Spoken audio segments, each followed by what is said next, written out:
bring me, we're having a problem with this, and let's go through it together. Okay, perfect. Because, I mean, otherwise I was like, you give a review session, so why am I giving another review session? Right, that doesn't make much And sense. and you can review your notes yourself. Right, and by the night before they can have the questions. Exactly. So it's just to go over. I think last year went really well. Like we went over problem sets together, and I kind of had them walk their way through it instead of me just doing it on the board. So like, what do you think we'll do next? So we know this, right? And I think it helped all of them. And all of them seemed to do well and came to it. Okay, good. Because they went over their questions. And then I had people that 2 hours before were emailing me, and I was like, I can't explain this to you in an email. I mean, I try to explain it. But I'll tell you as no work. Like I was like, sometimes you need to see the grids and how everything is laid out, and then that's how you show it. Big fun. That's why you're in this one. Does everyone not click? It does. It does. I don't know. There must be another class this time.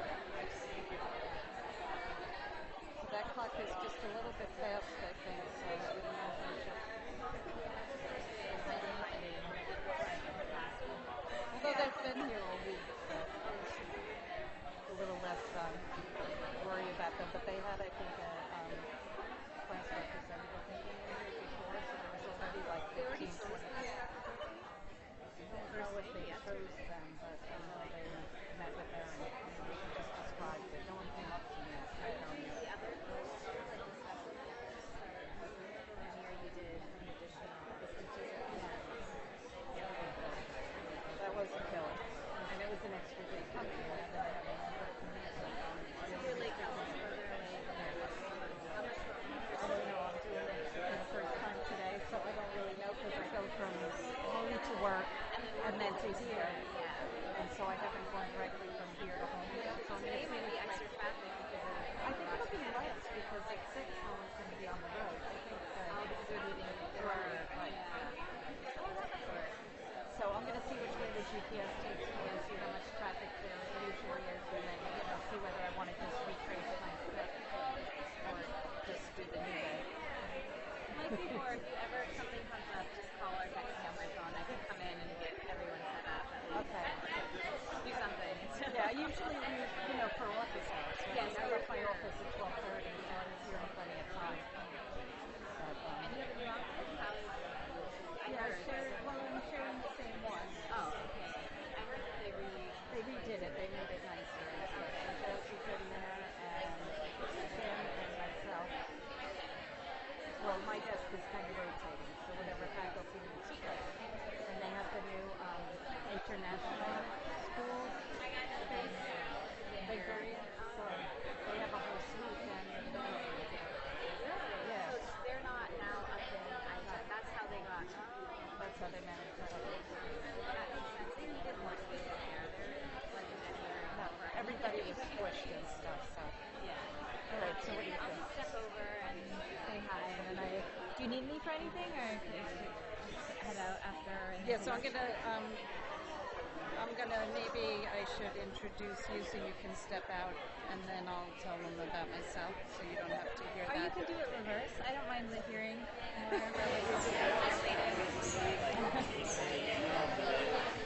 Hello? Hello? Hi. We're trying to get started. Can everybody hear me now? Okay, with the din calm down. So welcome to your first class of epidemiology. I'm Jerry Nieves, and I will be with you all this semester for this course. I am only here on Wednesdays. I have another full-time job at a rehabilitation hospital where I do a lot of osteoporosis research. I just put in a grant for fracture healing, so I do certain amounts of osteoporosis and orthopedic type research. And I also have a background in nutrition, so I got my bachelor's in Rhode Island in nutrition and my master's from Cornell in nutrition, and then my doctorate in epidemiology here. And my faculty appointment actually is with the School of Public Health and Epidemiology. And I am one of a few people in the whole huge faculty there that actually has an interest in nutrition, which is why I was brought over to this program to do some teaching. And one of the things that I love about epidemiology is that it really can be applied to many different situations. So whereas I use my epidemiology in the osteoporosis and the orthopedic trials, I also am involved in several trials here. I'm working with a doctor in PEDS who's looking at vitamin D to try and prevent the respiratory infections that go with sickle cell anemia. So it's a randomized controlled trial using vitamin D versus placebo, or lower dose vitamin D in this case, to try and see if children with sickle cell have less respiratory complications. I'm working with another doctor in neurology who is looking at Lou Gehrig's disease and trying to see if nutrition plays a role in how quickly the disease progresses. And I've been working in the past with the group that looks at Alzheimer's and trying to look at diet in a different way. So what I hope to do here is give you some of the skills and hopefully a little bit of interest. The material can be dry, but hopefully you'll see how it can be applied to a lot of situations, and that's what really makes it interesting and exciting, because I can use my skills and work on a study on almost anything. I've spent many years working on colon cancer, and I just take the same skills and apply them to a different disease. And one of the things they rely on me for are the different ways that we can measure nutrition. And so I'm going to try and teach you about epidemiology, and each week you'll have an assigned reading, and that will hopefully help you understand some of the concepts for that day. So your TA for the course is Monique. You want to come and say something? Hi, I'm Monique. I'm a fourth-year PhD program in the Nutritional and Metabolic Biology program here at Columbia, and I'm a graduate from this master's program as well. I work in the Zeltzer lab, where we study the central nervous system control of energy homeostasis, and I particularly work on the neurobiology of eating behaviors. So I have a lot of experience with this course, being in it and TAing it for several years as well, and then just with what's going on in the nutrition faculty, both on the end of the coursework and also what's happening here with research. So I'm here to help you along the way. Feel free to email me whenever you wanted to get together. I don't have assigned office hours because we found previously that as it comes, it usually goes better. That this week you're working on your paper and you wanted to ask something, and I'm on campus. I'm in the Rustberry building, so feel free to contact me. And EPI will be one of your more enjoyable courses, I think, of this semester, and hopefully you'll get a lot out of it at the end of it. So great meeting you all. So Monique will also do a couple of review sessions, both before the midterm and also before the final. I do some review sessions during class. She's not going to actually review material. It's going to be more a Q&A. You have to be prepared to go to her. So hopefully there's things that you've studied and you're like, I'm not that clear on this. Can you explain it? And that's more or less how her sessions will work. So everything is on CourseWorks in the Files and Resources Center. So in that section is also your syllabus for the class that looks something like this. And feel free to look at that, because that lays out the whole semester, when we're meeting, what we're covering each week. So the syllabus is in Files and Resources, and also you go to each tab. So today is Lecture 1, Introduction, and you go there, and there will always be a PDF of the lecture notes that should be enabled for comments to be added. And you can print it out, multiple copies or whatever. So the notes will be there within a day or so of the lecture, and then already I've put all your assigned readings for this course. So each week you have readings that are relevant to the type of study design we're doing or the topic we're covering. That is your required readings. There is a textbook, Epidemiology by Leon Gordis. It's a nice book. But everything that I want you to know that's in that book is already in my slides. So if you don't really want to buy the book, you don't have to buy the book. But the chapters, when I write them each week, that's what it's referring to, is where you can find the material I've covered in the Gordis textbook. So in terms of what we're hoping to do, my goal is really that by the time you get done with this, that you'll be able to take one of those articles you're reading in readings and be able to have a better understanding of it. What kind of study was it? Was one a case control, one a cohort? Is one better? Is the other worse? What kind of pitfalls and limitations are there with each of these trials?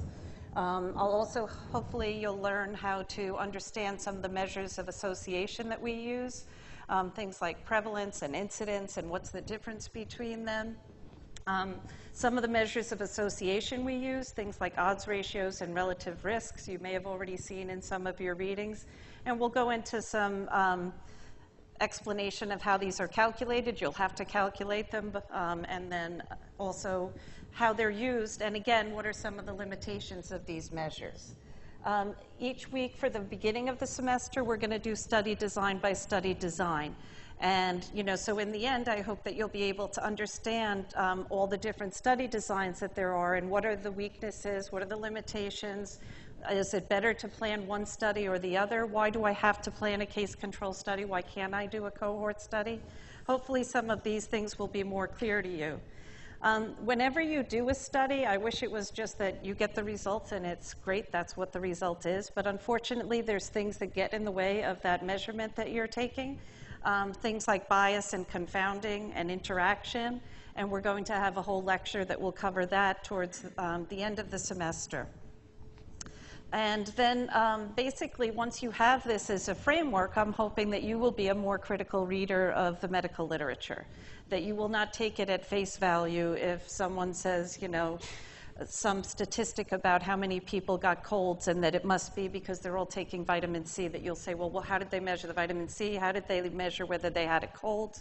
Was there a control group? I want you to start asking questions when you read the literature, because there are even many of the doctors I work with, I'll admit, that read a paper and they're like, wasn't that great? And I'm like, well, you think it's great, but if you really look at it, it says it was a randomized trial. Look at what they did. If they went to hospital A, they got one treatment. If they went to hospital B, they got another. If they went to C, they got another. That's not randomized. That's like just choosing which hospital they go to. And they're like, well, what difference does that make? And I said, well, what if the people that go to hospital A, B, or C are all different? Then those differences between the people might lead to the result that you're getting. So it's just trying to think through all of the information that you get from this class and hopefully applying it to just be a more critical reader. So in terms of what you have to do for this class, your grades are going to be based on your midterm exam, which is October 16th. I expect everyone to be here in this room at that time. It's only 2 hours. It's not the full 3 hours. It's a 2-hour exam. And then you also have a final exam that is early. It's December 4th. And that is cumulative. And it's worth only a little bit more than the midterm because it's cumulative. But again, 2 hours in the same room and be there on that date. You also have a 3-page paper that's due. And in order for you to do this paper, you first have to have your topic approved by October 9th, which involves you sending me an email with 2 abstracts or PDFs of 2 articles, or better yet, posting them in Dropbox and then telling me to go to Dropbox that you've chosen your paper topic. And I'll look there and I'll either approve it or disapprove it.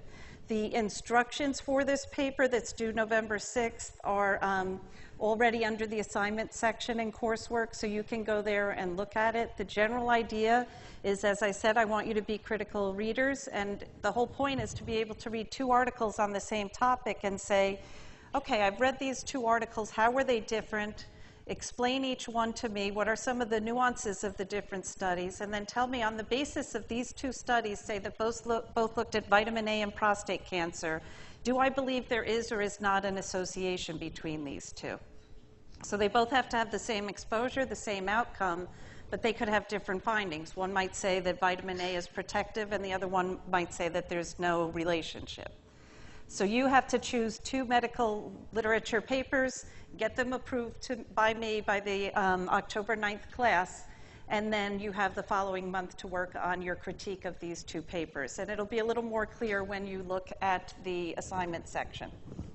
And the last part of your grade is participation, and we will be doing in-class exercises throughout the semester. They will be at various times. You won't know when they are, but they will occur, and your in-class participation is based on that, because you'll work in groups, but your names will all be ascribed to that group work, and that's how we'll figure it out. So any questions about the general grading syllabus? So just in general, follow the syllabus, and you'll be able to see what some of the things are that we're covering each week. And then you'll also be able to do the reading in advance. Today we had one on green onions and hepatitis A. And how many of you ate an onion for lunch? Do you worried about it? Oh, okay, good. That's a little bit better. These green onions tend to be more of a problem. But anyway, we'll talk a little bit about that study as we go through the rest of the lecture. So in general, what is epidemiology? It basically comes from the Greek word epi, covering, as in epidermis. And you don't know how many people, when I say, oh, I'm an epidemiologist, they're like, oh, you study skin. And I'm like, no, more like epidemics, but it's their instant reaction as you look at skin. And demos, which is population, like demographics, and of course, ology is the study of. And so in epidemiology, what we really want to do is study the distribution and determinants of health and disease in a population and apply what we learn on all of this to control health problems. That's why epidemiology is part of public health. We hope to learn something when we learn enough about something that then we can act in order to try and improve the population's health.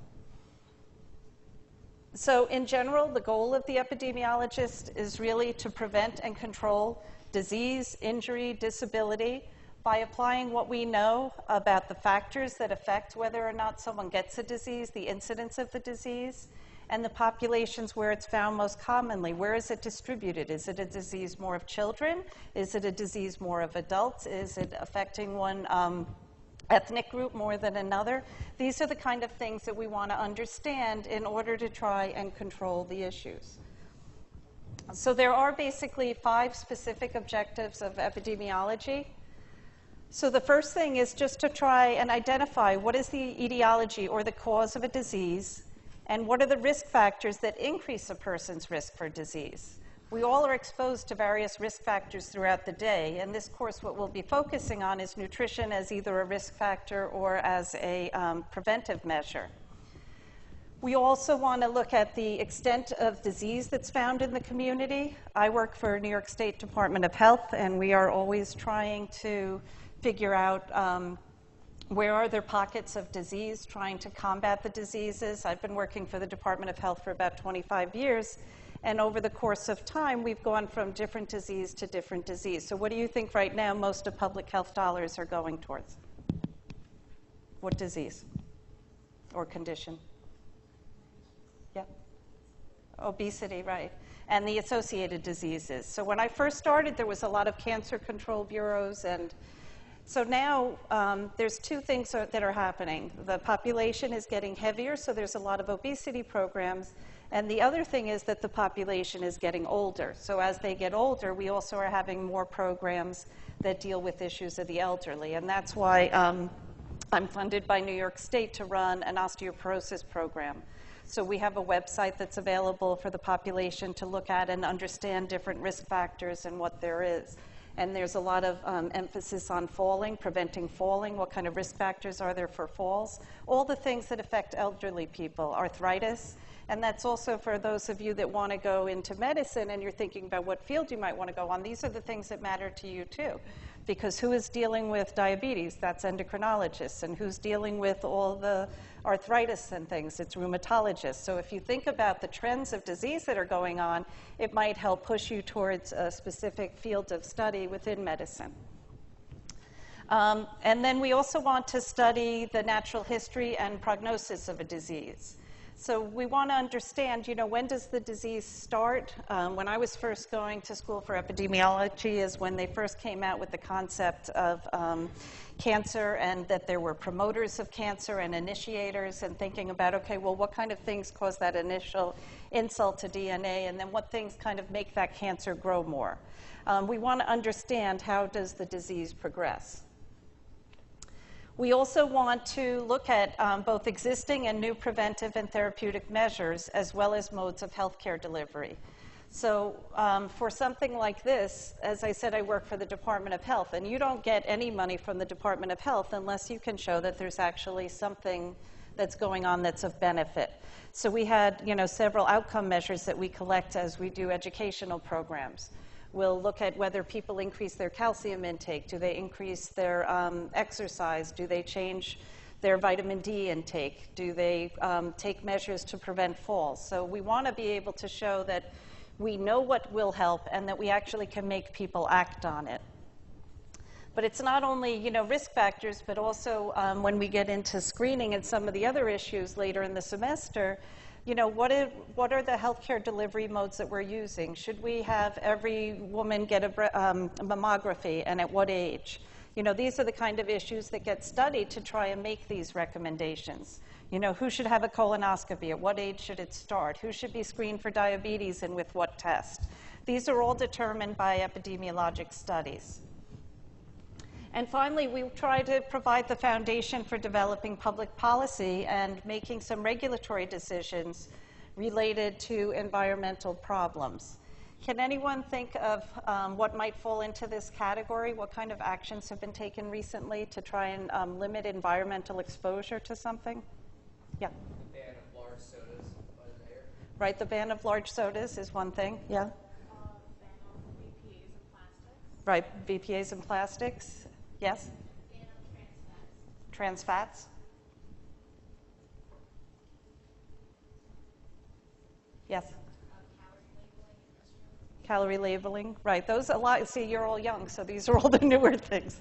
When I was your age, it was lead. So lead was a big thing, and they had to have a lot of lead abatement programs. And actually, McDonald's at the time was giving these beautiful glasses with Ronald McDonald and whatever their other characters are on it, but it was made with lead paint.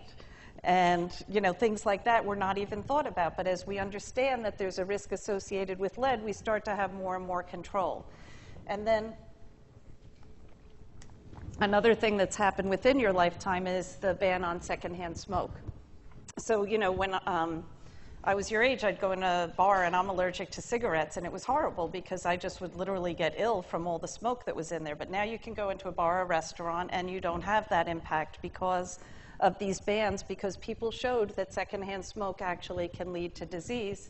And so they regulated that and made changes in the environment. So if we think about public health, we're trying to stop diseases. So we have to have some kind of an idea of what kind of diseases are going on. So on this panel on the left-hand side, where it's 1900, you can see that pneumonia was the top thing, and influenza, tuberculosis, diarrhea. This is the things that were killing people in 1900. So how would you label those? Yeah. Right, so those were all infectious diseases. Now look at how the whole situation has changed to 2004. Now when you look at the top killers, you have heart disease, cancer, stroke, and chronic lower respiratory diseases. So we've shifted from being worried about infectious diseases, which is like epidemics and the things that epidemiology was founded on, to now saying we need to take those same tools and apply them to chronic diseases, find out why people get these diseases, so that we can try and work towards stopping disease from occurring.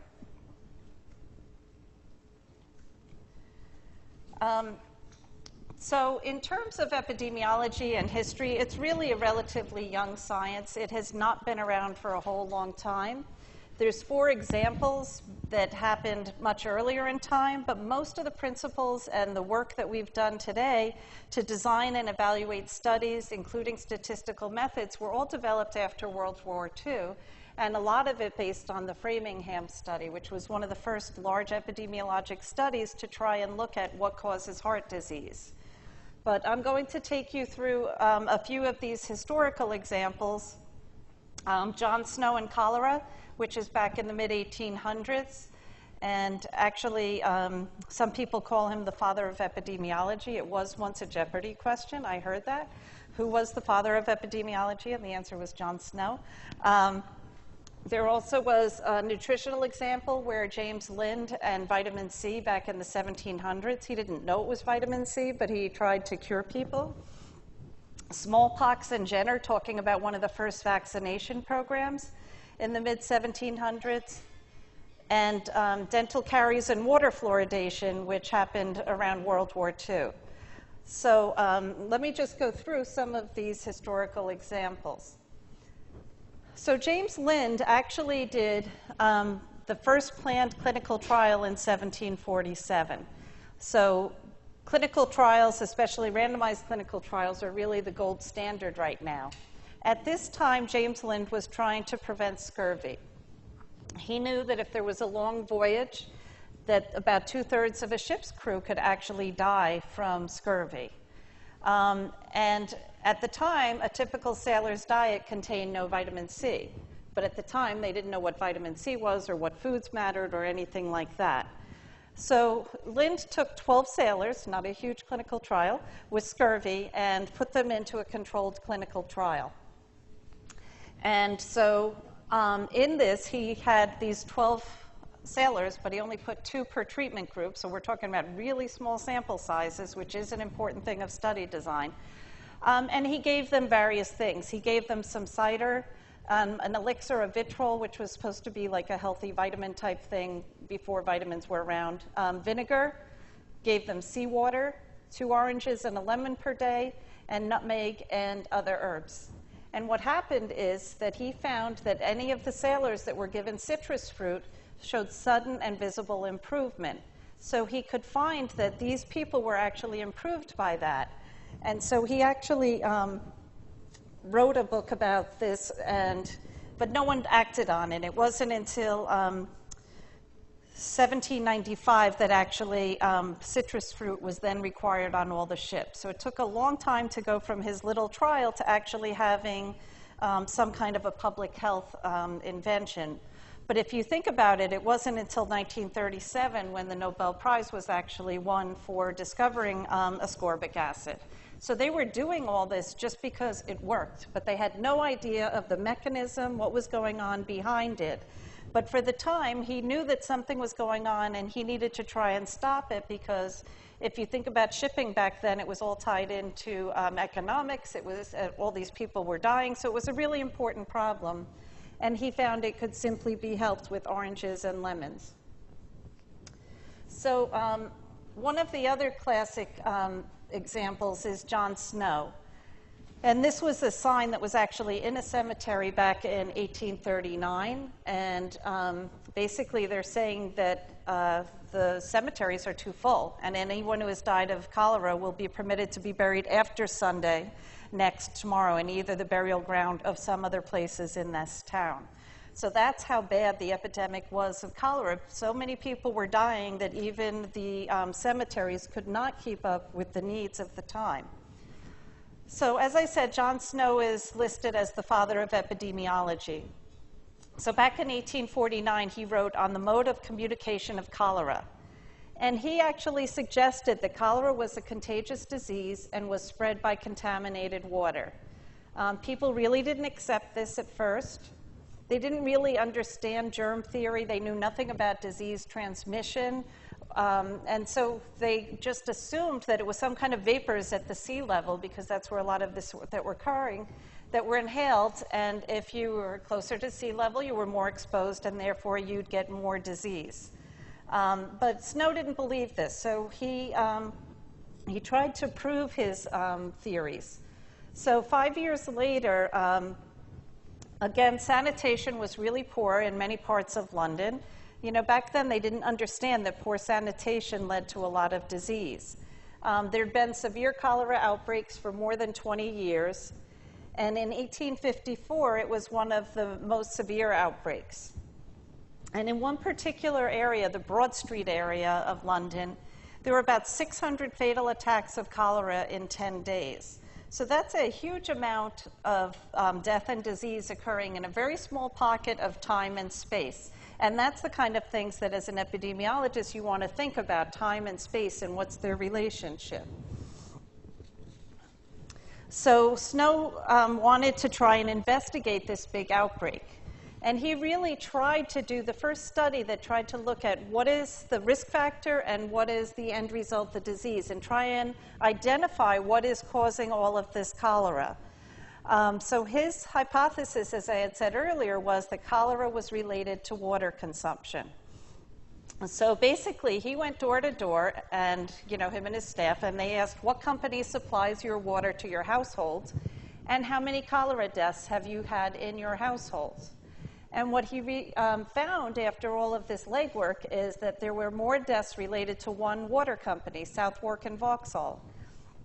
And he actually tabulated the numbers and found that there were 315 deaths per 10,000 homes versus 38 and 56 per 10,000 at the other two companies.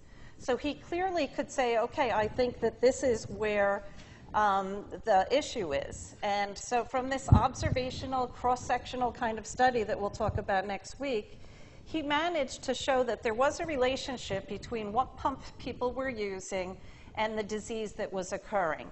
And then, of course, they had to figure out what was wrong with the water and go about trying to clean it and fix it. They basically closed that one for a while and used the other two. The disease went away. And after a certain amount of time, they could open that pump again. So these are the kind of early investigations that kind of led to the birth of epidemiology, trying to tie that risk factor to that disease. Now, in some cases, we understood that a certain risk factor was related to a certain disease. Okay, so even then, they didn't know much about the biology, but they still could prevent the disease just by closing that one pump. So smallpox was another situation. So this is trying to go from some observational data we might collect, some things that we've seen in the community, again, time and space, and trying to figure out what maybe is related to smallpox and how can we stop it. So in the late 18th century, about 400,000 people died from smallpox each year. And even if they didn't die, about a third of the survivors would become blind. They would end up with a corneal infection, and they would end up losing their sight.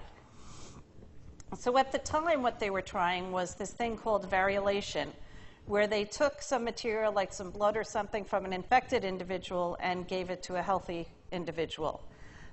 They didn't get great results at the time. There wasn't really institutional review boards, so it was much easier to do these kind of things. But they weren't really stopping the spread of disease. So they were trying to look for some other way to try on work on this so that they could prevent the deaths and the blindness that was occurring. So Jenner, was like, we have to. I'm sorry. Yes. Pardon? The idea was that if you took some of the disease, but just a little bit, and put it into a person, they'd get a little bit of disease. So it was kind of like a thought of a vaccine, but it wasn't really, well thought out yet. And it wasn't working, basically, because people got very sick. The idea was if we take just a little bit of the infected person's blood, inject it into another person, they'll just get a mild form.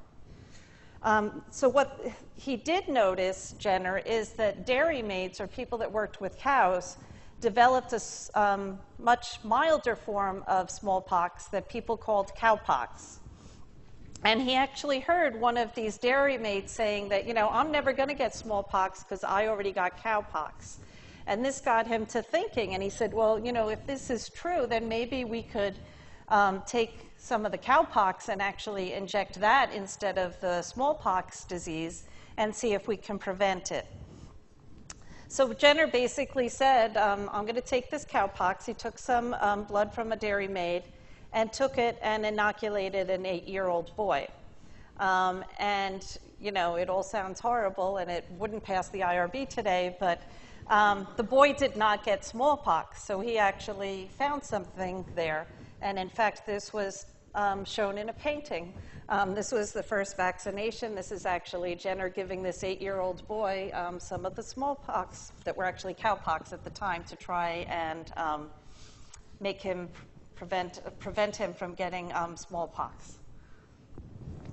So our last historical example is, for those of you that want to go into dentistry, talking about the relationship between dental caries and fluoride in public water. Do you guys know that water is fluoridated to prevent caries, or is it just something that has been in existence so long? So basically, this was a study that was done. It was an experiment in New York. And they fluoridated water in Newburgh, but not Kingston, which are two communities a little bit north of here. And after 10 years, they looked at DMF, which is decayed, missing, and filled teeth. And at each age group, what do you see when you compare Newburgh number of cavities, which is shown in the black, to the Kingston number of cavities shown in the white? So who has less? Right, so Newburgh has less, and recall that that was the place where they actually fluoridated the water. So this was published in '56, and they actually went about fluoridating a lot of the community around then. My kids were born in a small county north of here, Rockland County, and that is like one of the only counties in the United States where they don't fluoridate their water. So I actually had to give my kids fluoride drops when they were little just to deal with this issue. But there was so much political upset about putting something in the water that basically they had not done it at the time. So in order to try and prove things, sometimes we want to go a step further. So what the people that were interested in fluoridation and cavities were thinking is if in fact fluoride does relate to cavities, some of the communities like Rockland County where I was, or in this case I think it was in Wisconsin, that didn't want fluoride in the water, they really fought and they stopped the government from doing this. And so what this is basically showing is the people that were drinking the fluoridated water in 1960 are the black bars, and how many of decayed, missing, and what was the other thing? Decayed, missing, I can never remember that thing. Decayed, missing, and filled teeth. And you can see that at each grade level, if you compare 1960 when there was fluoride in the water to the same community 6 years later when the fluoride was gone, you could see that the rates of cavities went up again. So people thought it was clear that there was something to fluoridation of water, because not only did they show that adding it stopped the cavities, but taking it away made them go up again. So that's pretty strong evidence where you can show both of those aspects of fluoridation. So any questions? Yes? Would that account for teeth that were just lost because these kids were at the age where they lose teeth? I believe that what they did is this was teeth that weren't supposed to be lost, so it was the secondary teeth. I'm working on something, a dissertation with a dentist. I should be able to speak this language better, but no, they did account for that. Yes? Is there any recent increase in dental caries since there's a huge surge, I think, recently on drinking bottled water or filtered water? That's a good question, and I have no idea. I'm not really sure. It might be something that would be of interest to look at. It's kind of hard because in that case, like here you have whole communities, so you can easily look at the records of that whole community. What you're talking about would involve more of like a cross-sectional study where you'd have to go more like what the Broad Street Pump did and go household to household and be like, do you use bottled water or not, and find out how many cavities and decayed, missing, filled teeth they had. Anything else? Yes? Is there an established downside to drinking fluoride? Some people believe that if you drink too much, you can get that kind of mottled teeth or whatever, the fluorosis. So it's like that's some of it. And then there's been off and on people worried about bone health with fluoride and whether it actually would lower the amount of calcium that was in the skeleton. But there hasn't, at the very low levels that are used in this, there hasn't been that much. Did you know more about that? Yeah, last January, the Harvard study, there was a Harvard study done on lowering people, communities that had higher fluoride in the water had a lower IQ, children especially. I don't know, it might be an example where in 50 years, like the citrus and scurvy might be another realization in 50 years that maybe we shouldn't love to be. Right. I mean, it's anything that is automatically imposed on the public, they tend to not like. So if you're going to do something to their water supply or whatever, it tends to lead to outcry because a lot of people don't want that. But most of the data shows that it's obviously more beneficial than at risk, and whether there will be a reevaluation. So something like the Harvard study, which I haven't read, but say you would want to see that confirmed. Like, you don't change policy just because of one study. You'd want to do some other studies and see if they're all showing the same thing. Then you change policy, because you're always worried, was there, some confounding or some other issue that maybe led to this association? And that will make more sense later in the semester, hopefully. Did you have another comment? I was just wondering, so for studies like this, what are the amount of years that are important for longitudinal like this? Like here they took 6 years and they looked at. So the number of years for a longitudinal study varies depending on what your outcome is. So if you're looking at something like decayed, missing, and filled teeth, 6 years was enough. If you're trying to look at something like heart disease or cancer, where it might take a long time, it might need to be a much longer study. And when we get into some of the trials we'll talk about, you can get around that by, say, knowing that most of the cancer and heart disease occurs in older people, only have older people enter your study that don't have heart disease or cancer, and then follow them forward in time and maybe ask them about, say, their diet when they were kids. Is one way to get around, that you really would want. Ideally, a study for something like some of these chronic diseases would be almost from birth to the time they get it, because we don't really understand the time that different insults matter. And that's true for some of the examples that we'll read as we go through time, things like vitamin D and breast cancer, I think. What was the time that the vitamin D was consumed, and what was the time that they got breast cancer, and is it really that they already had the breast cancer? What are we really looking at? So there are a lot of good questions you guys have. Okay, so we're going to just switch gears a little bit and move from our history lesson on to infectious disease.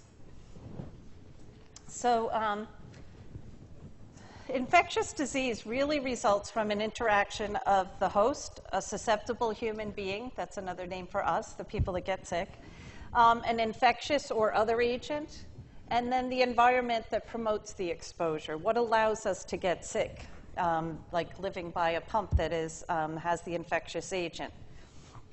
There also is sometimes a vector that can be involved, and that's an agent, something like a person, an animal, a microorganism that carries and transmits a disease. So say the mosquito that is associated with, what's two of the diseases for mosquitoes? West Nile and malaria, right? And then how about the deer tick? Lyme disease, right? And now I haven't read the newest study, but there is some major Lyme disease that's impacting people much more severely that's going on now.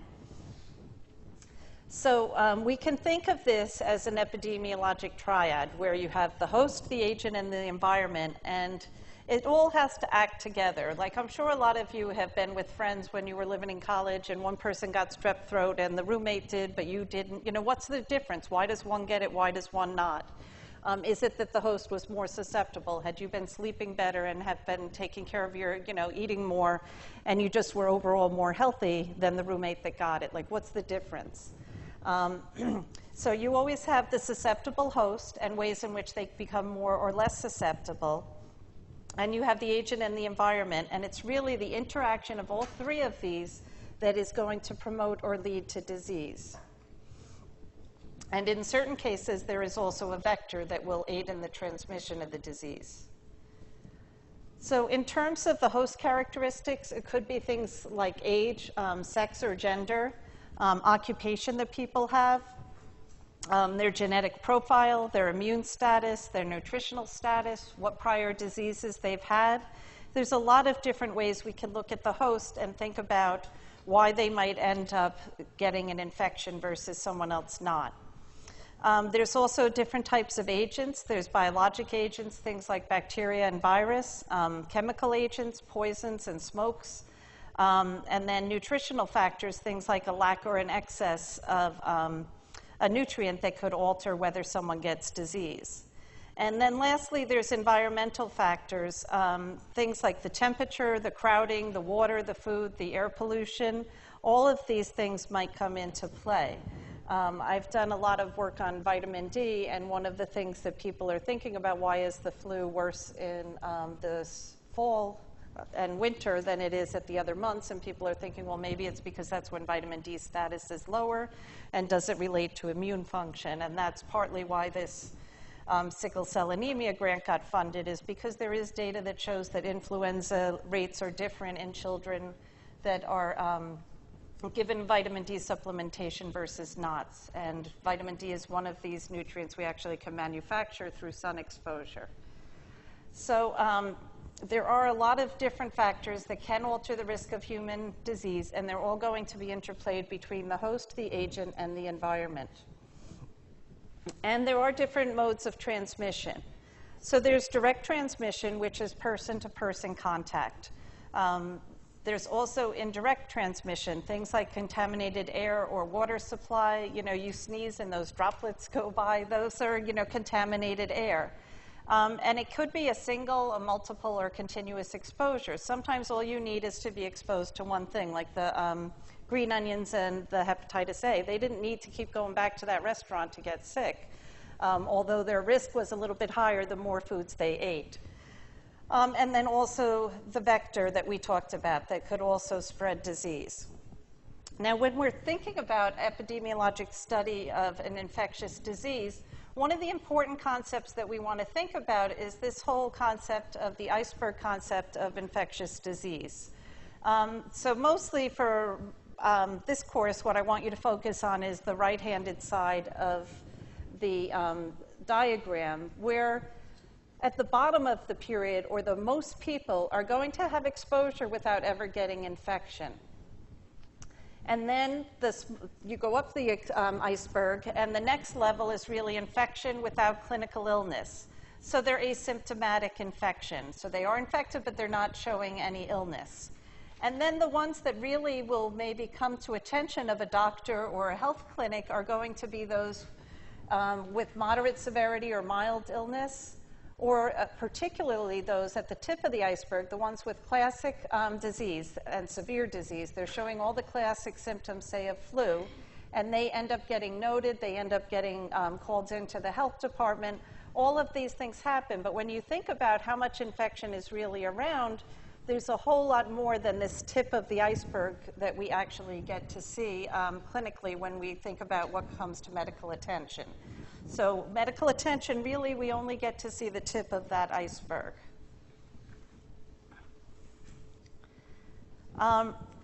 So there are different stages of disease. So the clinical disease is characterized by signs and symptoms. So there's non-clinical or inapparent disease.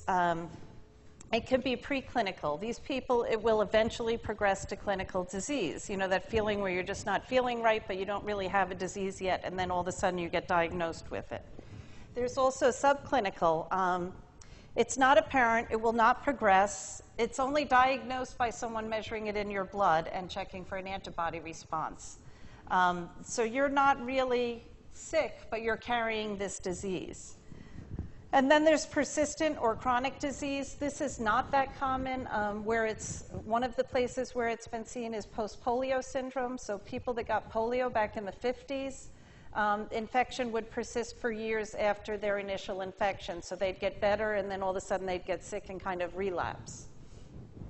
And then there's latent disease, and that's an infection with no active multiplication of the agent.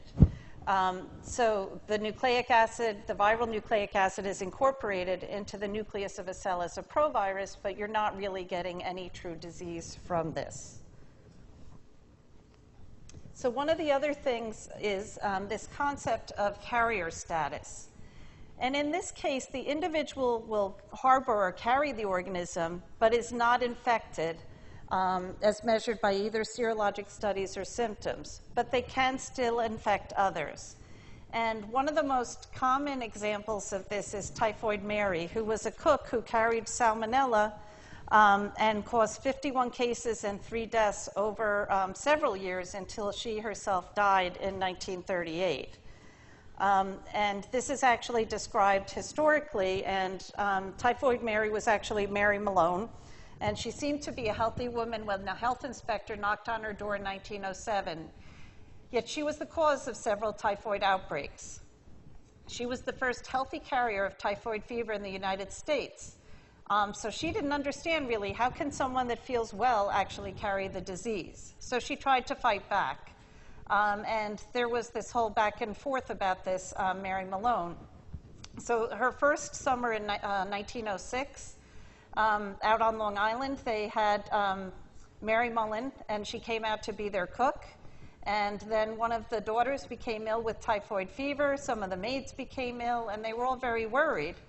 And the owners of the home feared they wouldn't be able to rent this property again. They thought that the house itself was infected.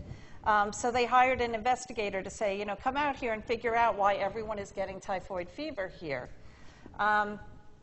So they couldn't figure it out, so then they hired someone else, a civil engineer who had dealt in typhoid outbreaks. And he's the one that kind of pinned this on Mary, Typhoid Mary, and said that he was going to kind of trace where she'd work and find out if there were other cases that had kind of followed this woman around through time. So she traced her employment back to 1900, and he said that every time she worked somewhere, there was an outbreak of typhoid fever. And so in 1907, he found this woman, Mary, working as a cook, and he approached her at her place of work, and he was talking to her in the kitchen. He was trying to be diplomatic, but he said, I think you're the one that's making all these people sick, and he wanted some urine, feces, and blood. And she didn't like this too much, so she took a carving fork and ran after him, trying to get him with the fork and the knife, and he escaped. And he felt lucky that he escaped, but he had left Mary behind. And it kind of went back and forth where, she kept on lunging at him with the fork, and he was trying to capture her at all these different jobs. And then finally she hid in a closet. And so she really was like, you guys are nuts. I have never been sick. How can I possibly be causing all this disease? And she was really upset.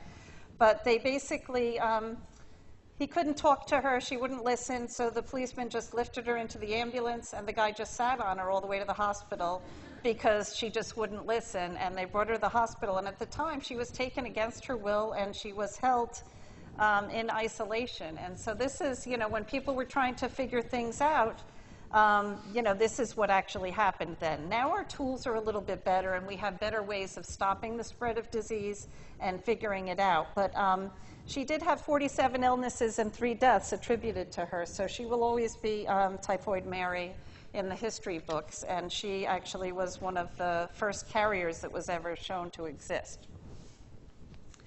So, sorry, yes? So was she physically carrying the disease, or was it just like through poor kitchen practices that she was spreading it? Or was it Somehow she was carrying the disease, so she was a carrier of the disease herself, and it was being spread. But it wasn't anything that could be identified. Like if they took some of her blood or something, they couldn't say she clearly had the disease. And as she said, she's never been sick. Yes? Can you just explain briefly what the difference between carrier status and the subclinical stage of the disease is? So they basically, the subclinical will have an antibody response, whereas the carrier does not seem to. So that's the main difference. And that's why they're a little bit harder to identify, because if you have that antibody response, then you can say, aha, she's got it, but she's not sick. And without that, it was much harder to kind of solve these cases. Okay, so some of the other terms that are important when you're thinking of infectious disease epidemiology are epidemic, endemic, and pandemic. So epidemic is the occurrence of disease above and beyond what is expected or considered normal.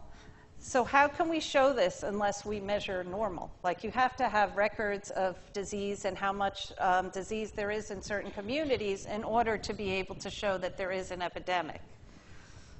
Endemic is kind of that natural or normal occurrence of a disease in a certain area, such as malaria in Africa. And then pandemic is really a worldwide epidemic. It's an epidemic that spreads over a wide geographic area, things like global flu and AIDS.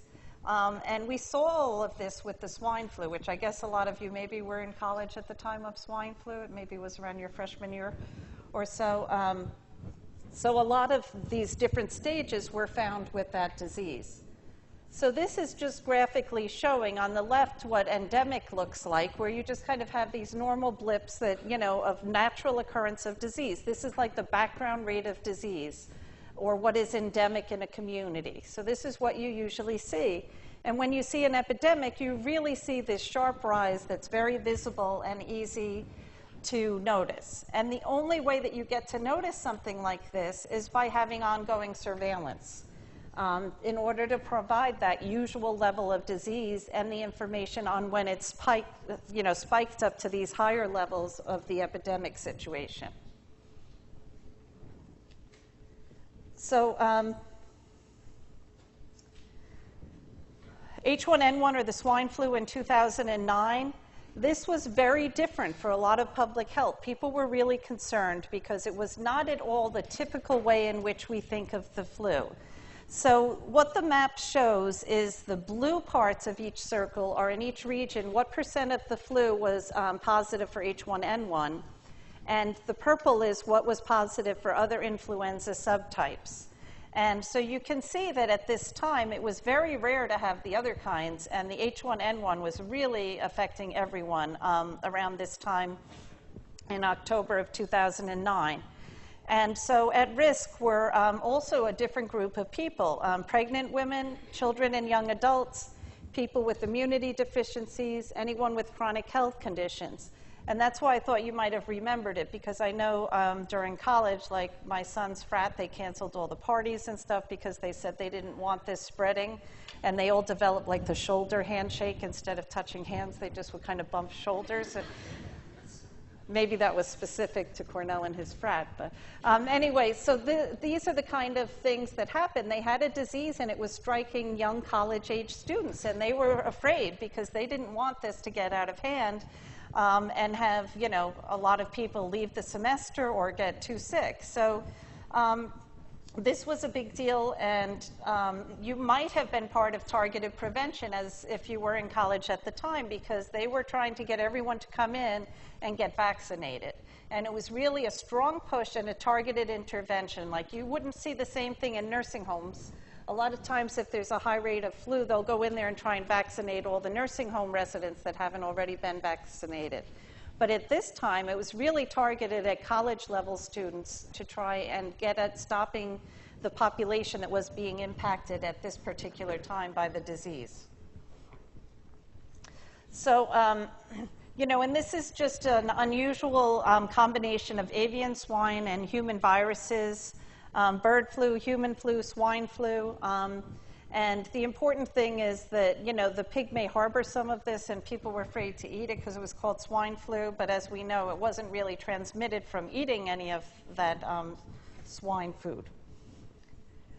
So one other important concept that I want you to understand is this issue of herd immunity.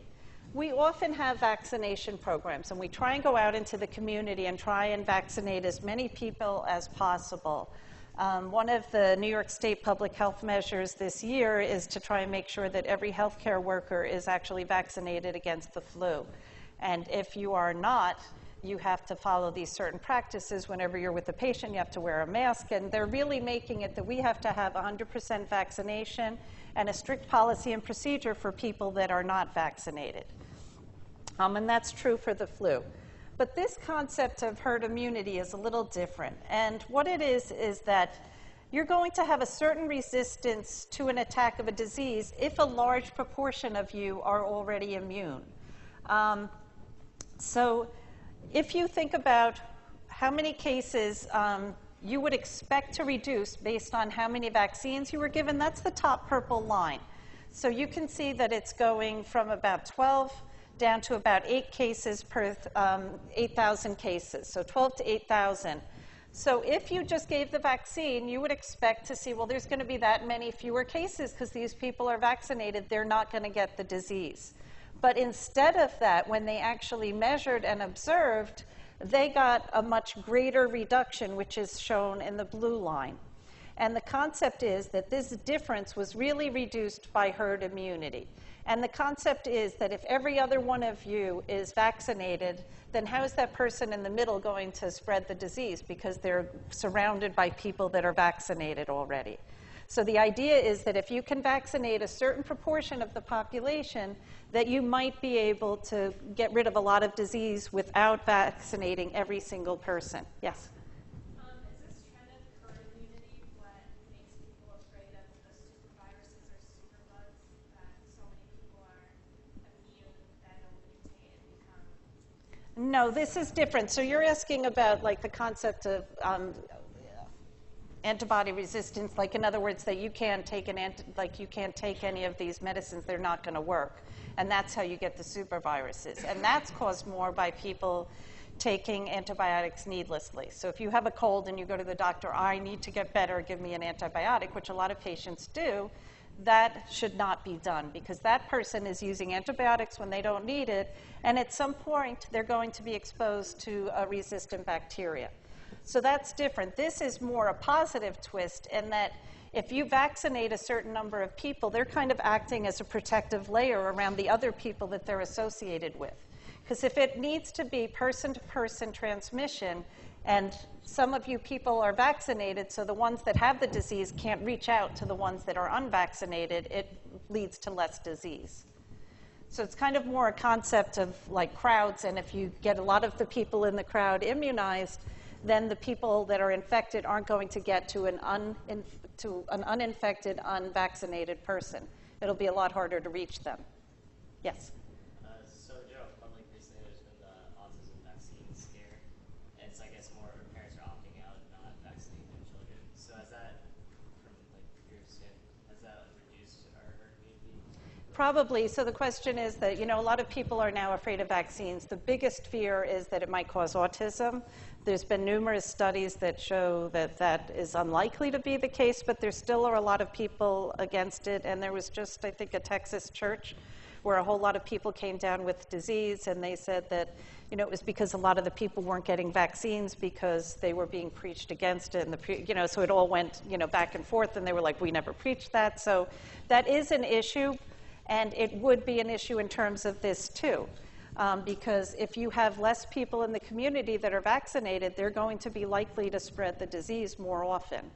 Luckily, that is still a pretty small percentage of people, but there's always either religious reasons or fear that are stopping people from doing these vaccines. And I actually was at a lecture, and it was, my son's company where he was working, and they brought in this she wasn't a public health person, I don't know what she was.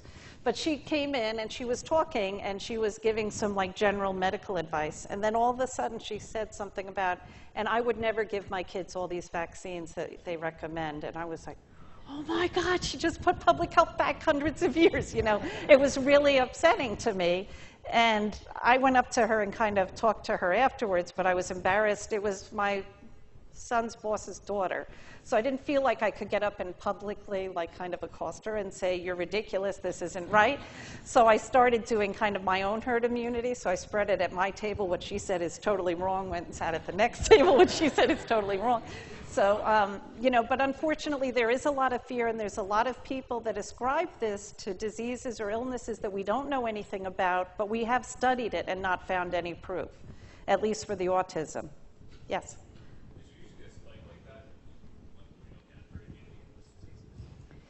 Sometimes there is. There's always this natural variations. Remember the endemic, it goes like this anyway, so we don't know if that would have been part of what would have normally occurred anyway.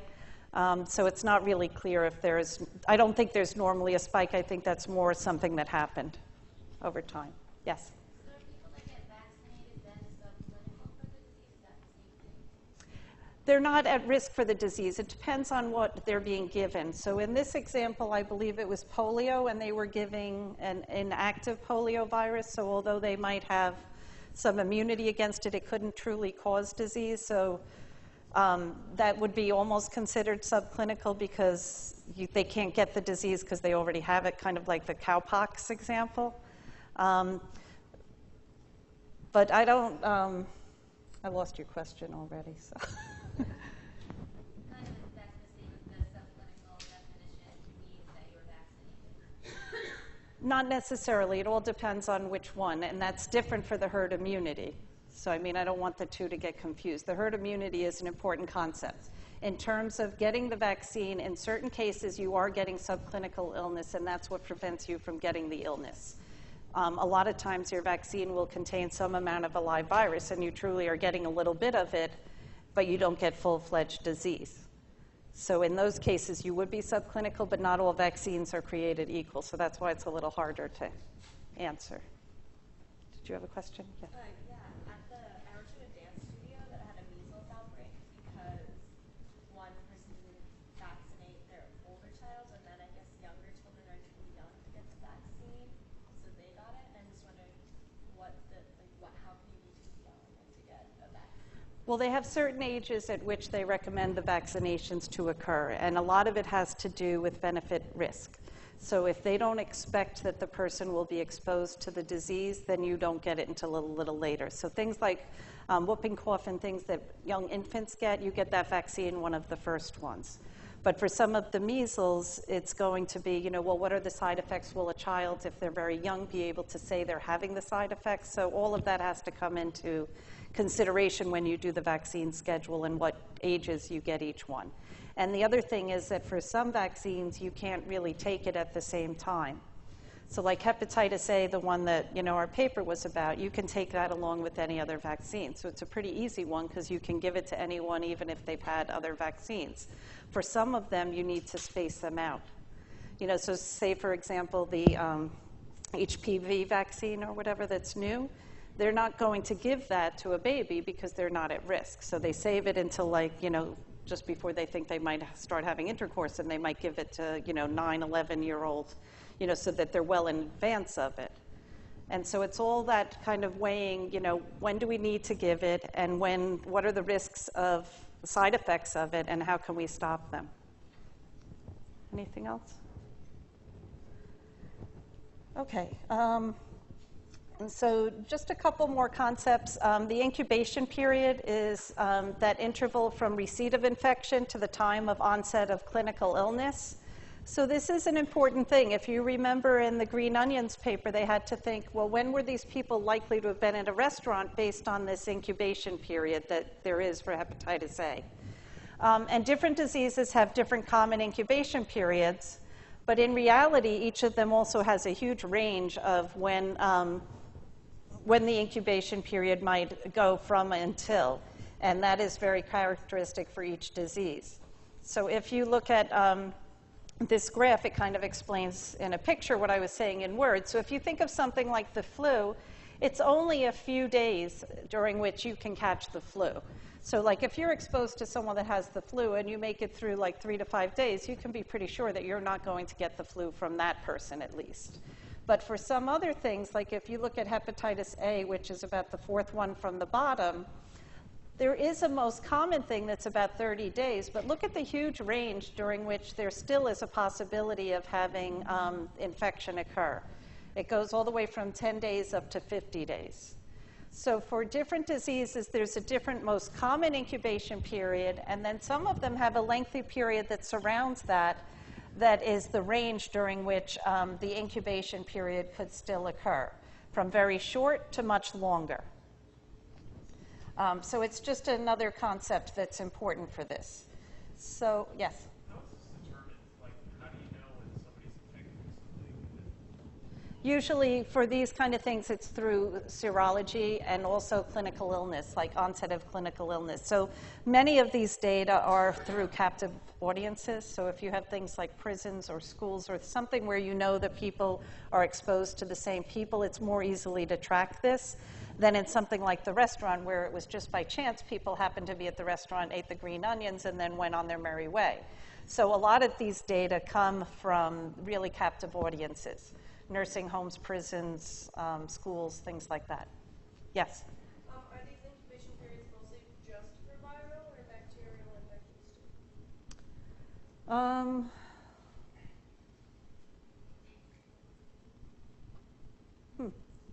Do I have any bacterias on here? It seems like it could be for anything, because rabies, what would you call that? That's a virus too. So I'm trying to think, are any of these not a virus? Dengue, influenza, cold, herpes, enterovirus. Most of them seem to be viruses. So, but I know that there is the same thing for bacteria, because for strep throat, say, there's an incubation period. I think it's somewhere like 5 to 7 days. So, I know that you can get it for either a virus or a bacterial infection. I just don't know why they don't show that on here. Yes? In terms of healthcare and as an epidemiologist, is it easier to work with things that have a short incubation period or a long? If you're trying to track what is the cause of the disease, a short incubation period is your best friend. Because you're not relying on memory. You don't have to go over a whole period of time. Like if you think about if it was a flu outbreak, you know, you only have to ask what people did in the last 5 days or whatever. When they were talking about hepatitis A and trying to think about, you know, when they went to the restaurant, it was between a whole range of time. And so, in essence, the shorter that this infectious period is, incubation period is, and the less variation that there is in it, the easier it is to do your study. Because all of these things, when you're in the field, are truly in the field. Like, you're sending a team out into the field to try and figure out what's going on, and that's all cost, and it's a lot of resources. And so if you have this shorter period to deal with, it's going to be a less expensive investigation. So the tracking would be easier, but in terms of treatments, Well, it depends on what you're dealing with in terms of the treatment. You know, with the hepatitis A, one of my slides coming up in a little bit is, I don't know if you heard the West Side Market there was a market in New York City that basically had a lot of people coming down with hepatitis A. And so they ended up offering free vaccines to certain populations that think they might have been exposed there, because they had enough time to institute the vaccine before they got sick, perhaps. Because they had some of the earliest cases were first found, and then if they started vaccinating, they might head off some of the other cases. So in that case, having the longer period helped because you had a period of time to play with to try and get your intervention in to stop the disease. I think there was one over here, Chris. Yeah. how does incubation period differ from like detection of a disease? Because like with HIV, for instance, they can't detect it until like whatever 6 months, I think. So how is that different, or is that not different? So I'm not positive of this, but I believe that that is the time at which you can notice it in the blood, the sera, and that usually precedes when you would actually understand that you had the disease, like have clinical symptoms. And that's not the case with everything, but with a lot of them it is, where you might be able to detect something in the blood first, and then later on you actually have the clinical symptoms of the disease. So the incubation period then is just the clinical symptoms and not the Right. Sorry, yeah. So for the West Side Market, were you saying that in the incubation period before onset, you could be vaccinated, and even if you were already infected? Well, that was the idea. So in other words, in that situation, there was a person with hepatitis A who was working in the kitchen, and they were taking watermelon and quartering it and cutting it and taking a pineapple, peeling it, and coconuts, and they were touching all of this fruit, and they had hepatitis A. So when this person was found to have hepatitis A, then they could go out and tell all the people, because if you look here, you have a certain time period between when they would have been exposed and when they would have gotten the disease, because it's not until at least 10 days that they might get the disease. So after exposure, you can still vaccinate Right. before you. If you have a disease that has this long an incubation period, that's why it helps for prevention to have some of these longer ones. Did you have a question? Well, I was just looking at the article for the West Side Market incidence of the hepatitis A. They said within 14 days you should get the shot. It incubates before that? Well, but see, if you look see the black box, that's where most people are going to be. So you're going to miss some of them. So the shortest time is going to be the 10 days, but that's like your tails of a normal bell curve. So you're not going to, there's only going to be a few people you'd lose because of that. So they had enough time to work on it. Okay. So, so if, in fact, a disease is occurring at a rate greater than the endemic level, then we start to investigate. We do a field investigation. And some of the things that matter is determining the who, when, and where. So who was attacked by the disease? Was it certain ages? Was it certain races? Was it certain ethnicities, certain genders? When did the disease occur? Was it only at a certain season, or were there trends over time? And where did the cases arise? Are there clusters of disease? Things like Lyme disease and West Nile virus, they were easier to isolate because they started in a certain location and then spread geographically. So that just is illustrated in this example here, where in 2005, this is the Lyme disease status. So the darker the box is greater than 15 cases. and the 0 is the white box. So if you looked at this, what is it telling you about what region perhaps is being affected by this disease? Yeah. Pardon? You could say urban, geographically. Yeah. Yeah, so the Northeast. So then they said, okay, we've got to focus our efforts on the Northeast and see what's going on here. And actually, in this case, I believe it was a housewife who helped determine, and she lived in Lyme, Connecticut, and that's one of the reasons why the association happened between the deer tick. But by looking at this, it helped people to say, we need to look for something that's happening in the Northeast and see why are we seeing so many more cases there. What's different about that area? And it turns out it was the deer tick. And likewise, for West Nile virus, back in 1999, this graph is a little different. So 1999 is the hatched black lines, and then pale blue is 2000, and then as the blue deepens, it goes 2001 and 2002 for the darkest color blue. So again, if you look at this, where does it seem like this is starting? It's pretty much starting in the New York, New Jersey, Connecticut metropolitan area. So that's when you have to then start saying, this is where we need to look to see what's going on here, because although it spread over time, it was really starting within New York City and the earliest in 1999. And if you actually look 5 years later, this is what it looks like. So you can see that the rates, this is in 2006, the number of cases has grown up, and you can now see it all over the country, whereas you hadn't seen it before. So if you do have an outbreak that you want to think about investigating, first you want to define the outbreak and validate the existence of an outbreak. So you need to know about how many cases are you dealing with, and you need to know the denominator. Like if you have doctors, say in Rockland County, where I lived before, if the doctors are all reporting a certain number of cases, then you also know the population there, and you can figure out, well, about how many cases are occurring in that town or that region. And then you can determine if the rates go beyond what is expected, because this data is collected year by year, month by month. And you can calculate the attack rates. You can also look at the distribution of cases by both time and by place. So you look for the interaction of relevant variables. Is there something that makes someone more at risk or less at risk?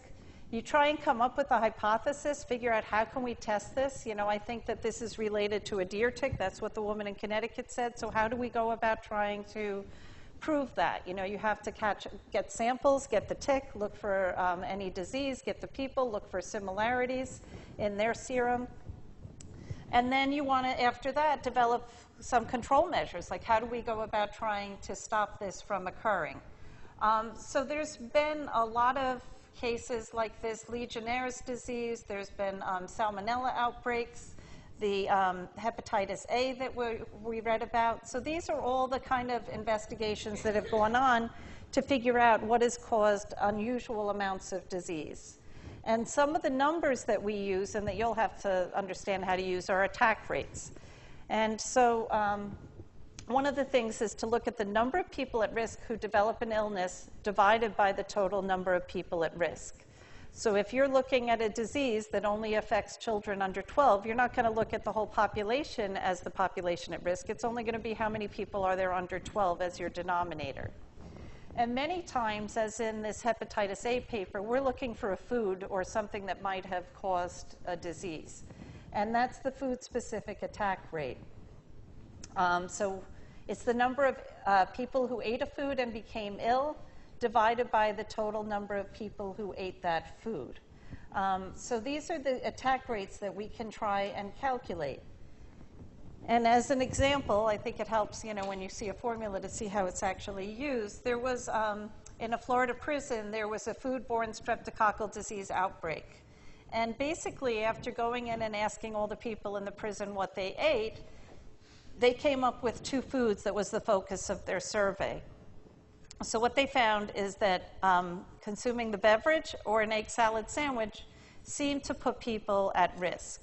So the attack rate in the people that ate the food, which is the left columns over here, The percent sick attack rate in those that ate was about 67% for the beverage and about 78% for the egg salad sandwich, as compared to how many people got sick that did not eat that food, and the attack rate was much lower, about 44 or 37%. So if you look at this, you say, okay, well, it seems like the attack rate is higher for the people that ate those foods as compared to those that didn't. So what do you think caused this, the beverage or the egg salad sandwich?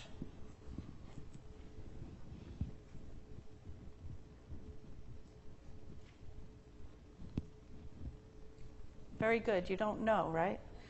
Because you have it for both. Like, how do you choose them? You just flip a coin and say, oh, it was the egg salad sandwich. So the next step that you do is what we call a cross-table analysis. And so here you have on the top ate egg salad and did not eat egg salad, and down at the bottom is drank beverage and did not drink beverage. So if you look at this, does it help you understand any more what might have caused the attack? Yeah. I think you could probably conclude that the beverage caused the attack because there's no difference between The drank and did not drink. Or more specifically, if you look at ate egg salad, which is around 80% here, and did not eat egg salad and is about 25% here, you can kind of say, I believe it was the egg salad that caused this problem. So that's how you kind of go about. So this involved people going to the prison, asking everybody, what did you eat, determining sick, not sick, and putting them into these different categories and figuring out what was the attack rate for different foods. They started out with all the possible foods, came up with these two that were the likely culprits, and then to tease out which one, they had to do this cross-tab analysis to see, despite what they drank, did they still get sick when they ate the egg salad. So is that clear? All right, so this hepatitis A, this is what I was talking about. This was the headline, hepatitis A may be in fruit from Upper West Side grocery store, according to health officials. And they found that chopped, ready-to-eat fruit from a West Side market contained hepatitis A because a food handler there ended up with hepatitis A and then was cutting the food, and that's how it started. So I just put this here because it's very similar to our paper. And before we do the paper, why don't you take a break and come back in about 10 minutes, about 4:30, and we'll go on and finish the paper and then go through the last slides.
Actually, at Columbia,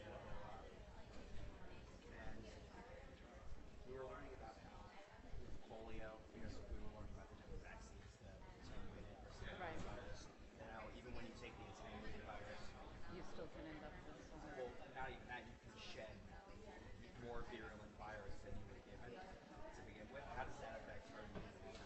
Well, that herd immunity was actually based on polio. Right, but it depends which vaccine, I guess, you're using. Right, and at that time, that was not the live vaccine, I believe, that was being given in the 58 period where that was 1958 is where it was. The Jonas Salk one was Attenuated, right. And but the thing is that if you can, like today, the only causes of polio in most modern countries is the vaccine itself. Okay. And in that case, we can't actually stop vaccinating. Because then we'll have more cases, right. Exactly. So like we're talking about this like loophole and we'll never go.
call the fire help, they'll tell me.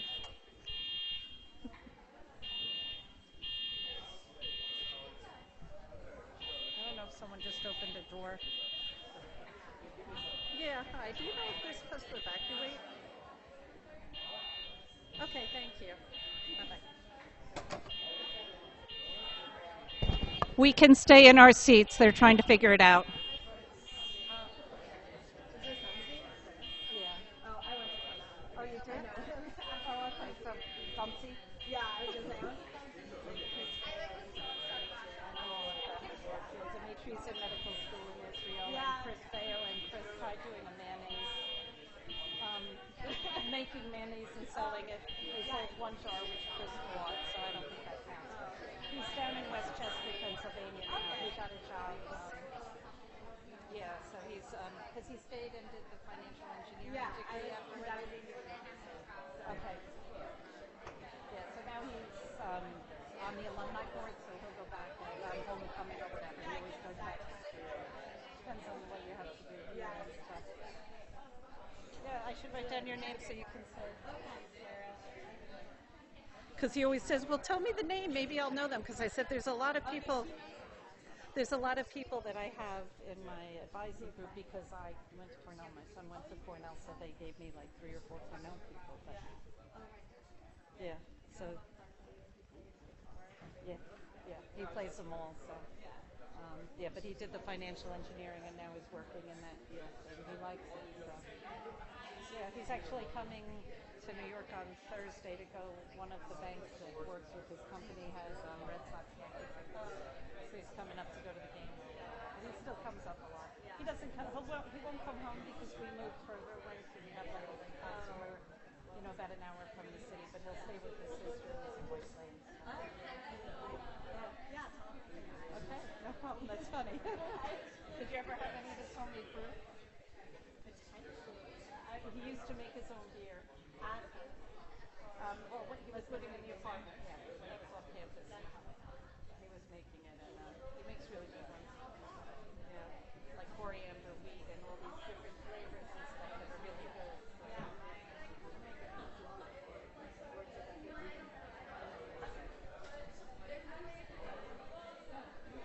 Yeah, but all the names you mentioned are all his closest friends. Because I know we rented a house up at Cornell for graduation, and it was his birthday, and they came over. And they always had a parents' weekend at something, and so those all I actually remember they would take us to the wineries and stuff. Oh, that's it. Yes. Oh, okay. So they did decide. Okay. Yeah. All right. So you'll just let me know if there's anything? Yeah, pretty much. I think that's mostly the direction of the flow of information. It's less that, I'll tell you to tell the whole class because I can send an email to everybody. So it's more of something that, is an issue. Okay. Right? And if it's to give them study sheets instead that fill them 5 minutes for the exam, not going to happen. So you can just have that answer right there. Okay. I have gotten texts like that. The class wants to know I'm like out at a restaurant. So let me go home and do that right now. But no, I try and make everybody aware every time it happens. We review stuff. Monique has a review, so hopefully. Nice to see you. Thank you for introducing yourself. You're also my advisors. Yeah, I know that. I recognized your name. You were the Clemson. Yes. I can remember facts and faces, but I can't always remember a name. That's my worst thing. But if you think about it, having 80 new ones every year is really hard. Yeah. It's like just when I get them memorized and they're gone, and then so you're settling in October? Where did you guys end up going for dinner? Butcher Place.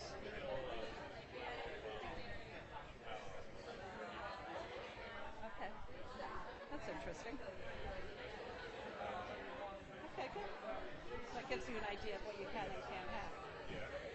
Because I was somewhere and it was like, they said, you can go ahead and order something. You just can't get a cheeseburger. You can have, cheeseburger, And I'm like, yeah, that's right. I'm not used to thinking that way, but there were certain things that I couldn't have that I had to kind of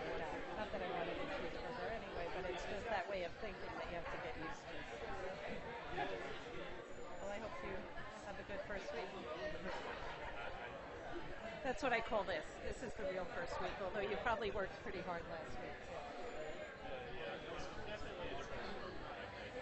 Right. It's more labor intensive rather than just meet and greet kind of stuff. So. But hopefully it gets you better prepared for what's to come. So. All right, well, let me know if you, so is there only one of you or? There's another line. We're just told to introduce ourselves and all that. It's probably somewhere in this class. Okay. Well, it's the only time it's offered, so I'll put a note so that I remember. So thank you.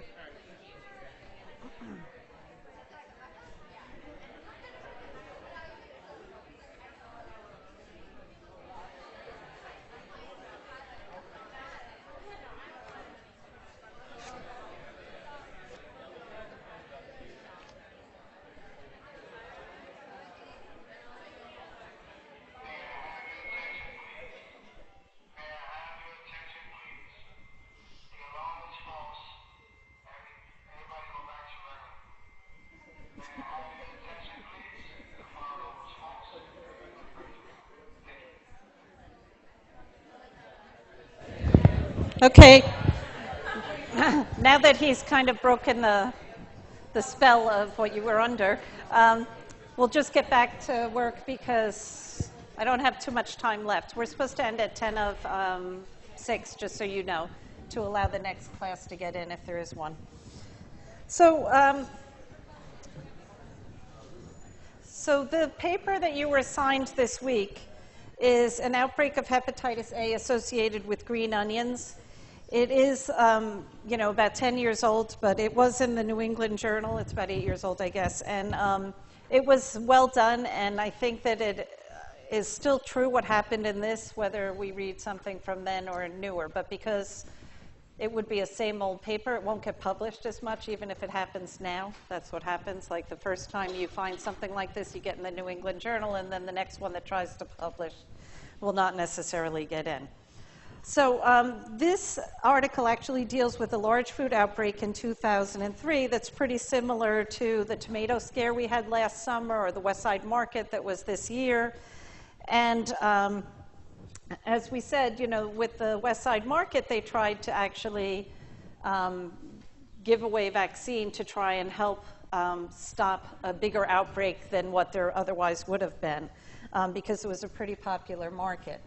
So what I want to do is just kind of show you how we'll go through a paper. This is the first one we're doing it, but and I'd like you to feel free to hop in when you want to, and next week I'd expect a little more hopping in than now. So hepatitis A, as we've talked about, is a virus. It's transmitted by the fecal-oral route, usually with direct contact with a person who is infected or ingesting a food that's been contaminated. So in fact, the usual source is going to be a food worker, like the West Side Market case. This was a little bit different because only about 5% of the time is it actually going to be attributed to a food. And the way in which these things usually start is because someone is thinking out there in the medical community. Not that they don't always, but they're like pretty astute. And so in this case, a clinician in Beaver County in Pennsylvania Department of Health, he was a clinician and he told the Pennsylvania Department of Health that he had seen a lot of cases of hepatitis A among residents in Beaver County, Pennsylvania. So that's how it kind of started, the whole issue. And what this was a case control study, and we're going to discuss this whole study design in a few weeks. But what you normally want to think about when we're going over a paper is, okay, it's a case control study, so how do we define the cases and how do we define the controls? So the case definition was someone with an acute illness consistent with hepatitis A and with an onset between October 1st and December 1st, 2003. And they needed to have gone to Restaurant A during the 2 to 6 weeks before the onset of illness. And there actually is surveillance, like doctors are supposed to call in and say when they have cases of hepatitis A. There's certain diseases that you're supposed to contact the Department of Health so they'll have an idea of whether or not, they are dealing with an outbreak. So the case people were basically at risk of getting hepatitis A because they were exposed to the restaurant where they thought it happened. And what they did for the controls is they included meal companions of the people who got sick that dined at restaurant A, but did not happen to get sick. And so in order to figure out in a case control study, you have your cases that have the disease, you have your controls that don't. And your whole objective is to go back in time and ask them about what their exposure was. So in this case, their date on exposure was interviewed by a telephone using a standard questionnaire. And they asked about foods they had eaten at restaurant A, and they used the restaurant A menu that had 121 items made from 102 ingredients. So this is how they tried to get at what was the exposure. So whenever you have an outbreak like this, what would you say would be the first source that you'd look for as a potential cause of this, based on what I just told you? Yes? A sick employee at the eating establishment. Right, so usually you're looking for someone sick within the restaurant, because as I said, about 95% of the time, that is going to be your source. But in this case, that was not true. So if we go on, one of the things that they calculated here is odds ratios. And again, we're going to spend a little bit of time talking about this in a couple of weeks when we do case control studies. But they did odds ratios and 95% confidence intervals for each menu item and food ingredient. Does anyone know why you do a 95% confidence interval? Have you heard of a p-value? So if you think about a p-value of less than 0.05, if you go to table 2, where it actually shows the odds ratios.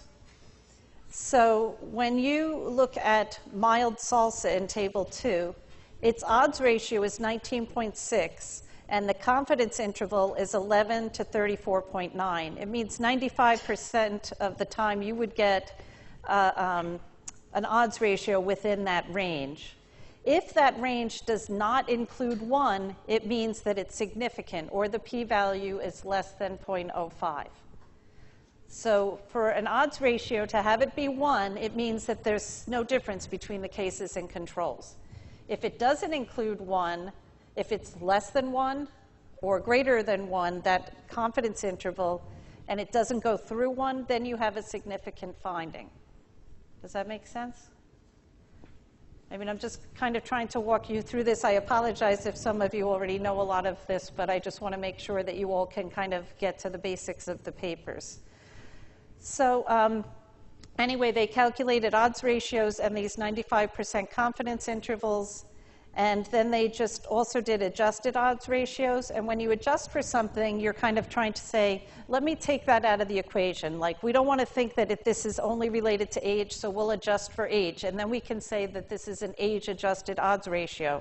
And it means that it's independent of age. Age should not have any impact on that odds ratio. So that was what they did in terms of the statistical analysis. So if you look at figure 1, it has the date of onset of illness. And you can see that most of the people ate at the restaurant on a couple of days, October 4th and 5th. And the date of onset of illness was somewhere around October 15th to November 27th. And the way this graphic is laid out, if you look at the key, it's that the blue are the patrons, the people that were eating at the restaurant, and the brown were the 13 employees in terms of when they actually became sick.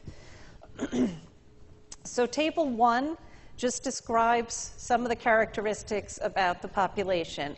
And I want you to always get used to looking at table 1 because it's key. In certain cases, they will show this as cases versus controls, or exposed versus not exposed, and that's what gives you an idea as to whether there's some difference between the two populations that you need to watch out for or control for later. So in this case, they were just trying to say how severe was this outbreak. So can anyone tell me what % were hospitalized for illness? Yeah.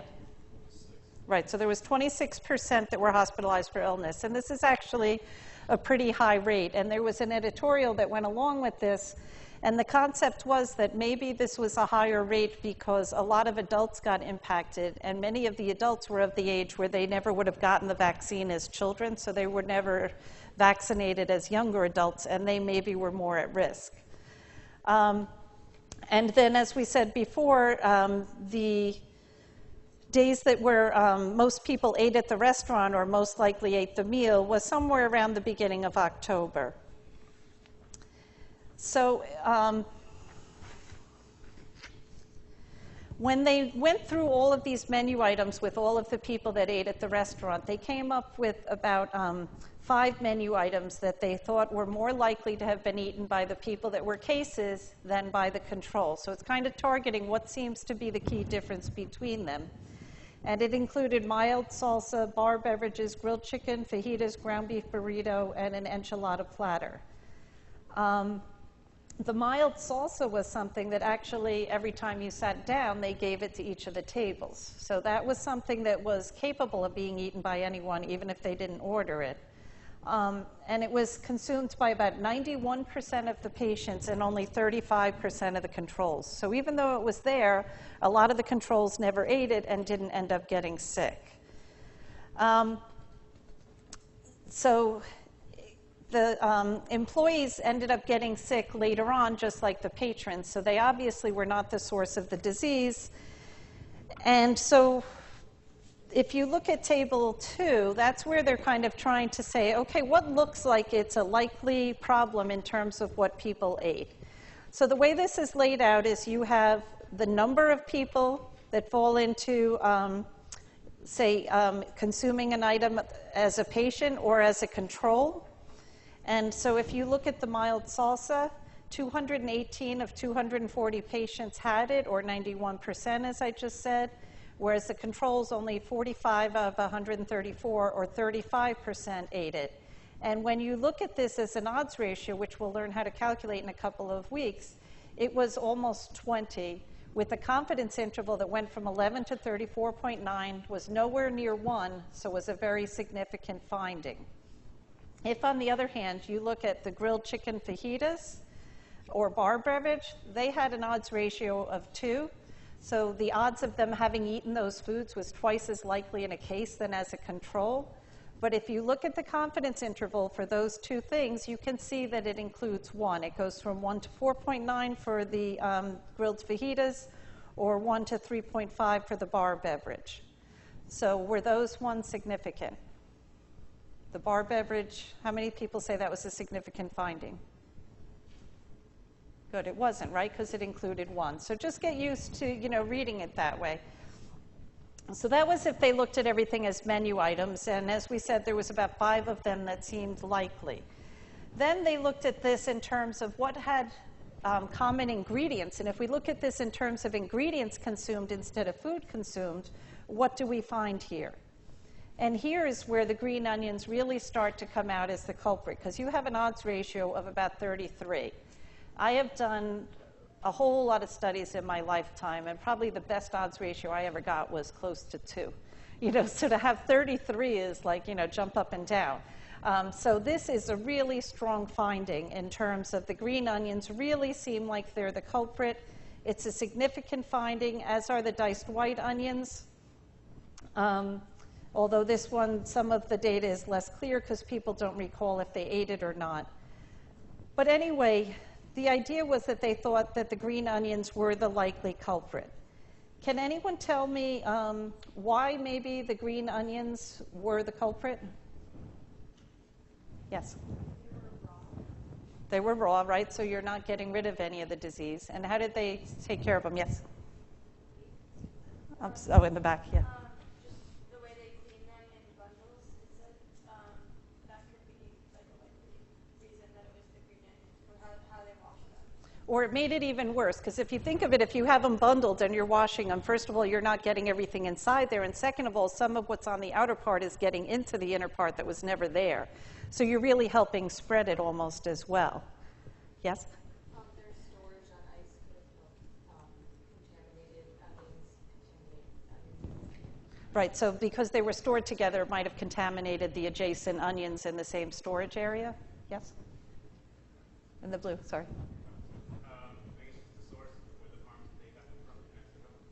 Right, so the source seemed to be this farm that they got them from in Mexico, and that likely they came in contaminated, and then the way in which they were handled in reality was not that different from what is recommended, but unfortunately it came in infected. They said they could have done another chlorine rinse, but that maybe wouldn't have gotten rid of all of it. So there's, you know, it's just hard to take care of this. And so you're right. Ultimately, they found that, so what happens is that when you come up with the food item, you're doing that as the Pennsylvania State Department of Health. Does anyone recall who actually went and found out where the onions came from? Yeah. Right, so then the FDA gets involved and they try and trace back the food to see where it came from. And they're the ones that found that it was from this northern Mexican source. So they, the table 3 is the one where they kind of try and do what we call multivariate analysis. All that means is that you're throwing a lot of other factors into the model, and by doing so, you're controlling for those. So for the first model, they adjusted for age and 5 menu items. The second one, they adjusted for age and 7 ingredients. And in the third one, age, mild salsa, and other menu items with green onions. And what they found, if you look at the bottom right-hand corner, is that as you increase the number of items with green onions from one other item to 2 or more items, you get an increase in the risk. So it goes from 1.7, which was not significant, up to 7.3. So what it's saying is that it's not only the salsa, it's anything that contain these green onions really seem to increase your risk about 7-fold of being a person with the disease. So, so we have an idea of how it got contaminated. They talk about, you know, some of the control measures. What are some of the control measures that maybe could have helped stop this from occurring? If you go back to Mexico, what could have been done there? Yeah? Good sanitation. Right, make sure there's good sanitation around there. Yes? Right, make sure there's improved health care and that they're not sick if they're coming in and handling the food. Make sure that you have healthy workers. Yeah? Right, maybe discourage children as workers because it tends to be a little bit higher rates, particularly in developing countries. The children are more likely to be the ones impacted. Anything else? Yeah.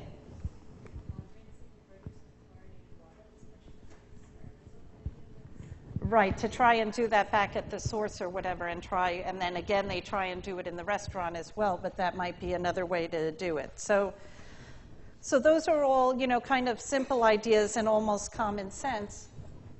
And the editorial that went along with this was kind of interesting because what he basically labeled his editorial was Hepatitis A, the Price of Progress. And he was basically saying that it's the most frequently reported vaccine-preventable disease and that it really has a pretty big economic burden on society. People don't get very sick, but they take care, a lot of hospital care and different resources, and they lose work during that time. So they said that there's a huge decline in the prevalence of antibody to hepatitis A in the population. And if you have communities with a high prevalence of hepatitis A, infections are likely to occur in children. So that's like in Mexico in the developing countries. And that's why they said we want to try and avoid children working in the fields there. Whereas in places like the United States, where children now, the vaccine policy is for all children to get vaccinated, the children are less likely to be impacted, but it's the adults that might end up getting it. And one of the concerns is that when an adult gets it, they tend to get a little bit sicker than a child might get. And they basically said that because of the global economy and all this food is being, you know, put all over the world, that basically we're going to probably see a lot more hepatitis A outbreaks related to fresh produce. Green onions, lettuce, raspberries, strawberries are the most common. And basically what's happening is you're getting a spread of hepatitis A from areas where it's endemic, like say in Mexico, to non-endemic areas. And that's one of the reasons why it's an issue. And in terms of the cost, he gives something like that in Denver there was a foodborne outbreak of hepatitis in 1992. And whereas the direct medical costs were only $46,000, if they talk about the disease control costs, immune globulin administration for prevention and all of this, it came to almost $700,000 for one food outbreak. So although the disease is not that severe, typically, it still is something that we want to try and control. And as I said, mostly the children between their first and second birthday is when they're supposed to get vaccinated in the United States according to the CDC. That's the recommended vaccine, and that's why most children you will not see getting sick in a lot of these outbreaks if they have in fact been vaccinated. So any questions on the paper? All right. So basically, the goals of epidemiology have now shifted to prevention. So this cartoon, the doctor specializes in preventive medicine. So if you're already sick, he's not interested. And, you know, this is the way that it should be going. It's not working that well. A lot of the health insurance plans are, say, paying for health club membership and trying to go more towards prevention, but it's not working that well. And we really have a long way to go. And that's why sometimes some of these public health measures get put into place, like ban on large soda and things, because they feel like there's a lot of roadblocks in all the other things they're trying to do. So I just want to walk through a classic example of public health. So again, back in 1900, a doctor who was just paying attention basically said, you know, it seems like I'm seeing a lot more cases of lung cancer. And then when people looked at it in the vital statistics, which is the records of all the diseases that occur in the United States, they did in fact see that. So they started saying, okay, this is increasing. We have to figure out what's the cause. So back as early as 1939, studies started showing that smoking and lung cancer were related. So in 1956, a Surgeon General put together a scientific study group, and they basically concluded that there was a causal relationship between smoking and lung cancer. It wasn't until 1964 that the Surgeon General's report came out reducing the health consequences of smoking.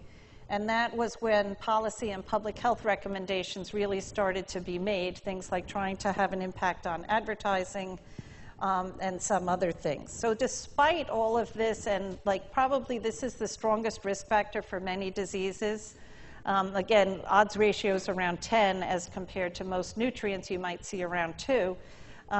So it is a very strong risk factor, but you still have a lot of people not believing it. And I think this cartoon shows it well that lifelong smokers have a 1 in 2 chance of dying from smoking-related disease, but the guy's like, it'll never happen to me.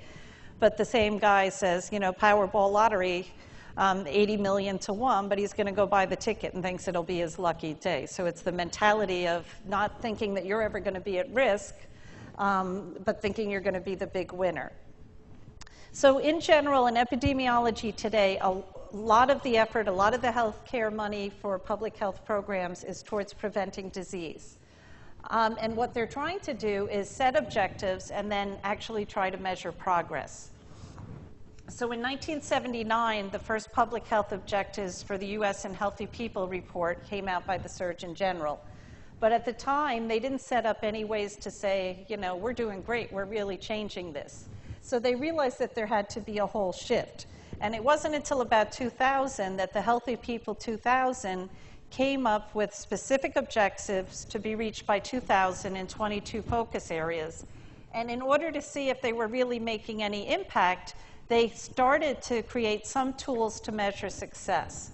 So the Behavioral Risk Factor Surveillance System, or BRFSS, is a tool that's used throughout different state health departments, and it's national. And there's a youth behavioral risk factor surveillance, and there's also the adult. And this is great data where you can look at, like, what are the rates of smoking in teenagers? How much activity, physical activity on average do they do a week? What's their usual intake of fruits and vegetables? Like, there's a lot of core data that you can look at there. Also, NHANES was set up, the National Health and Nutrition Examination Survey, to try and give us information on what people are eating today and how it's impacting their health. And the National Health Interview System is set up more to monitor hospitals and look at what are the rates of disease that are reported in different hospitals. And so the first time that they looked at how they were doing, not so well. So the Assistant Secretary for Health said that they progressed toward 52% of the measurable goals and meeting about 19% of them. But that's not really much better than what we thought we've been doing before that. There have been some improvements. Age-adjusted death rates from coronary heart disease did better than what we expected. The illegal drug use stayed the same instead of going up. Binge drinking stayed the same. And the rate of people getting immunized actually went up, although that was more an increase in adults than it was in children. Some of the problems, that smoking was still at 21%, whereas their goal was to have it down to 12%. And obviously, as you noted before, obesity remained a big problem that we wanted to deal with. So there are now Healthy People 2020 and different objectives, and a lot of these are related in nutrition, and they're trying to integrate nutrition into public health, and that's evident by a lot of these. They're trying to make sure that there's healthier food access, and you'll see a lot more carts with fresh fruits and vegetables, that you'll see that there's a change in the menu of schools that is occurring. And they're trying to get the people that are in the stores to sell healthier products, and so that both within school and outside of it, you'll have healthier foods being offered. Primary care physicians are now supposed to be looking at body mass index of all of the patients that come into their office. There's trying to look at how many physicians actually talk about nutrition or weight counseling or provide some education as to what people should be doing. And then there's also certain classes that are going on at the work site to try and deal with nutritional issues as well as weight management. In terms of weight status, they're going to look at what's the healthy weight in adults. Can we decrease obesity in adults and in children and adolescents? Can we reduce inappropriate weight gain? There's also an issue of food insecurity. Is the food actually available to people? Do they have access to it? That's something that we'll go into more in the spring semester if you take the policy class. But there is food insecurity among children and among households, and one of the goals is to try and reduce this. Make sure that there's better access to healthy foods for people that are in need of it. They're looking at how many people, what amount of fruit is consumed, how many vegetables, whole grains are consumed, seeing if people are reducing solid fat and added sugar intake, decreasing saturated fat and sodium, and increasing calcium intake. So all of these are nutritionally targeted programs that they're trying to get at nutrition. So as you can see, Healthy People 2020 really is geared towards nutrition and its importance in terms of disease prevention and health improvement. So I just want to switch gears and just give you like a brief introduction to some of the terms that we're going to be covering over the next few weeks. So it's not like I expect you to understand everything that's here. I want you to kind of get used to some of these terms that we're talking about. So there are things like surveillance, prevalence, incidence, epidemic, endemic, and pandemic we already talked about, burden of disease, confounding, and what's the concept of accrued rate versus an adjusted rate. So these are some of the terms that we're going to really be reviewing in the weeks to come, except for maybe surveillance. So I'll just spend a couple of minutes on that. So we've talked about looking for this bump in disease, switching from endemic to epidemic. All of this is based on surveillance being held and met within all of our regions that we live in. So surveillance is the ongoing systematic collection, analysis, and interpretation of data so that we can plan, implement, and evaluate public health practices and disseminate the information. So one of the things is we just talked about a historical example about a risk factor that was associated with the disease, and it was noted mostly by a change in surveillance. Can you think of what that was? An example? Yeah. Right, smoking and lung cancer. It was really like a change in the surveillance data where it looked like there was a big increase in what was causing it, and then that led to looking at the smoking rates, seeing that those also increased, and then doing association studies. And what are some of the more recent exposure and disease associations that we talked about earlier in the lecture? Maybe involve some vectors and things? Yeah. Right, Lyme disease. Yeah.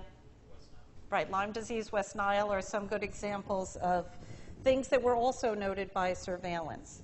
So what is surveillance? There's different ways in which we do it. One is passive, and it's just the data is supplied by doctors, labs, hospitals. It's pretty cheap, but it may be underreporting. If a doctor has a busy practice and he had 3 hepatitis A cases come in that day, he may forget to report it to the health department, or whatever mechanism is supposed to be undertaken. So passive is just like, let the data come in, whatever happens, happens. Not exactly ideal. There's also active data set collection, where during an outbreak, or there will be periodic surveys or actual calls made to medical professionals where they try and see how many cases of hepatitis A have you seen in the last month. This is more expensive, it's more labor intensive, but you're going to have a little bit better data. And the last thing is a sentinel surveillance system. And this is an early warning system by focused activities on early detection. It's cheap, it's fast, but unfortunately it doesn't exist for a whole lot of diseases. One of the ones where it is used is in West Nile virus. Does anyone know what the sentinel warning system would be for that? Does anyone know what's impacted before adults in terms of with West Nile? Yeah. Right, crows. So what they actually do is they look at crow deaths. And if you start seeing a lot of crow deaths, then they increase their surveillance of looking for West Nile cases. So the New York State Department of Health received reports of 17,339 dead birds, including about a third of them being crows. And in Connecticut, about 1,000 dead crows were reported. And these bird deaths were looked at. Some of the samples were collected and found to have West Nile. And they found that there actually was a temporal trend where if you start seeing crow deaths, a little while later you start seeing West Nile virus. So it actually is an early warning system, and looking for these bird deaths may provide a sensitive method of detecting West Nile virus or when to start looking for it. So the purpose of surveillance is really how we make policy decisions.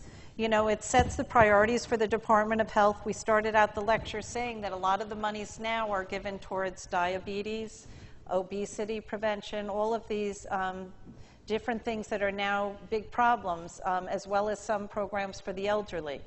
And a few years ago, it was a lot of money towards heart disease, and we're doing a little bit better with that. Does anyone know how a lot of these programs are funded?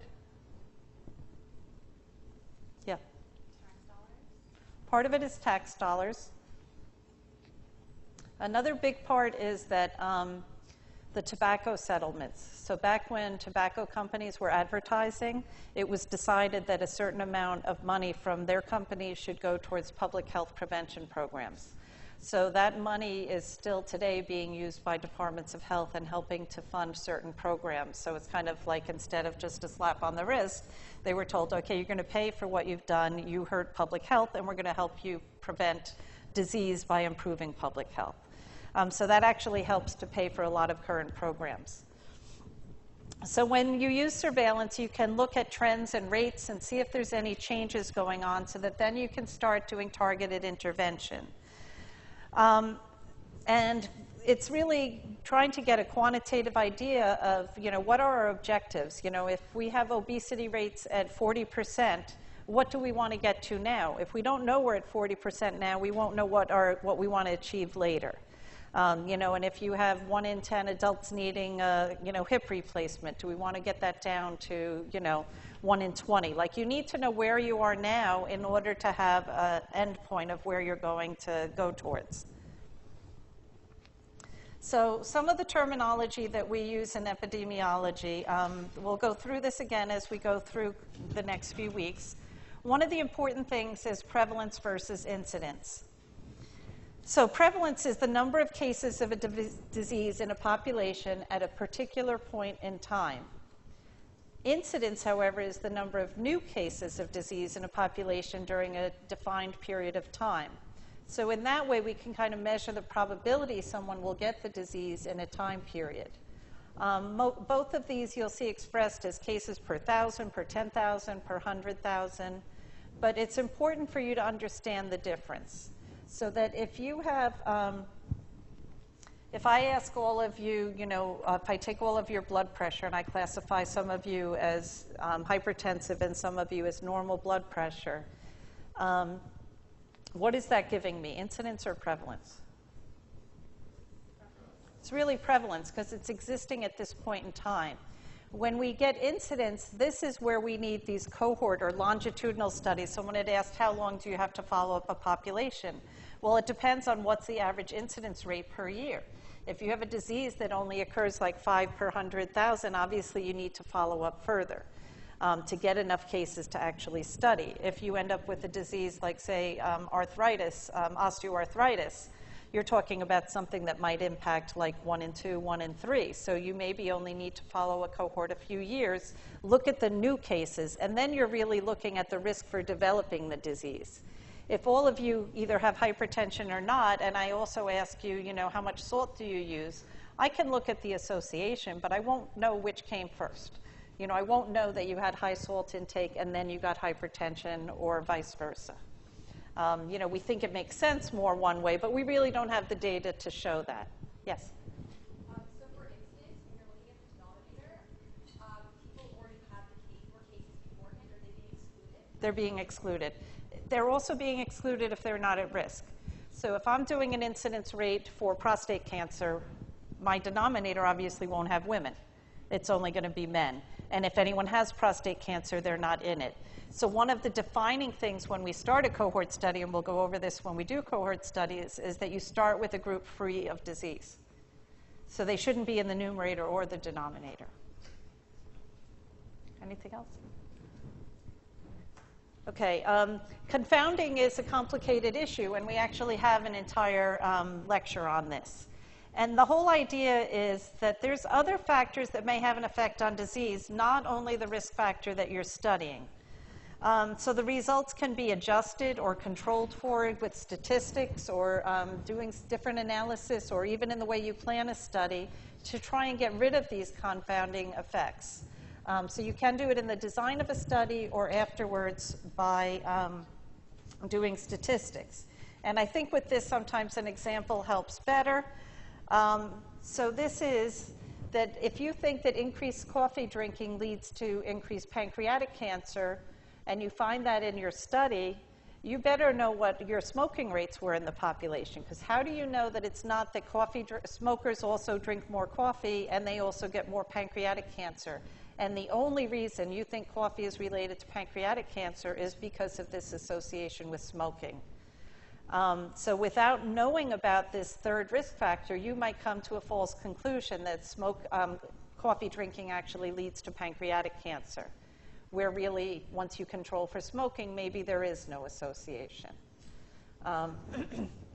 So this is something, again, that, you know, I want you to get used to the term, because during your readings and things, you might come across something where they talk about, well, it was confounded, or this confounder wasn't controlled for, and I just want you to have a brief idea about what we're talking about before we go into more detail in a few weeks.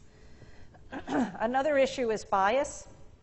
And this is really a systematic error in the design, conduct, or analysis of a study that results really in getting a totally wrong finding. You get a mistaken estimate of how this exposure is related to the disease. And there's different kinds of bias. Most of these biases occur during case control studies. where you could have recall bias or selection bias in terms of a case control study like the one we use now.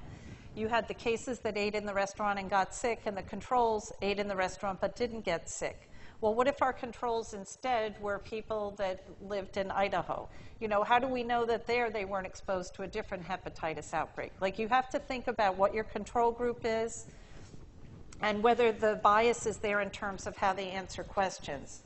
So one of the common ones where we talk about recall bias is, say if you're having a study and you're doing a case control of women that had a baby with spina bifida versus people that had a healthy baby.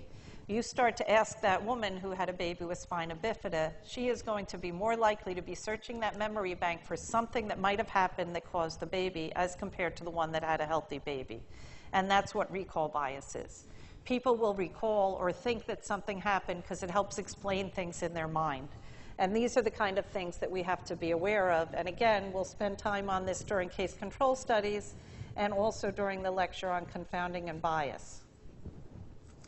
But one of the things is that because of bias, because of confounding, it's important to use adjusted rates. So crude rates are raw measurements of the number of births, deaths, illnesses, etc. Adjusted rates somehow change these. They maybe adjust for differences in the population.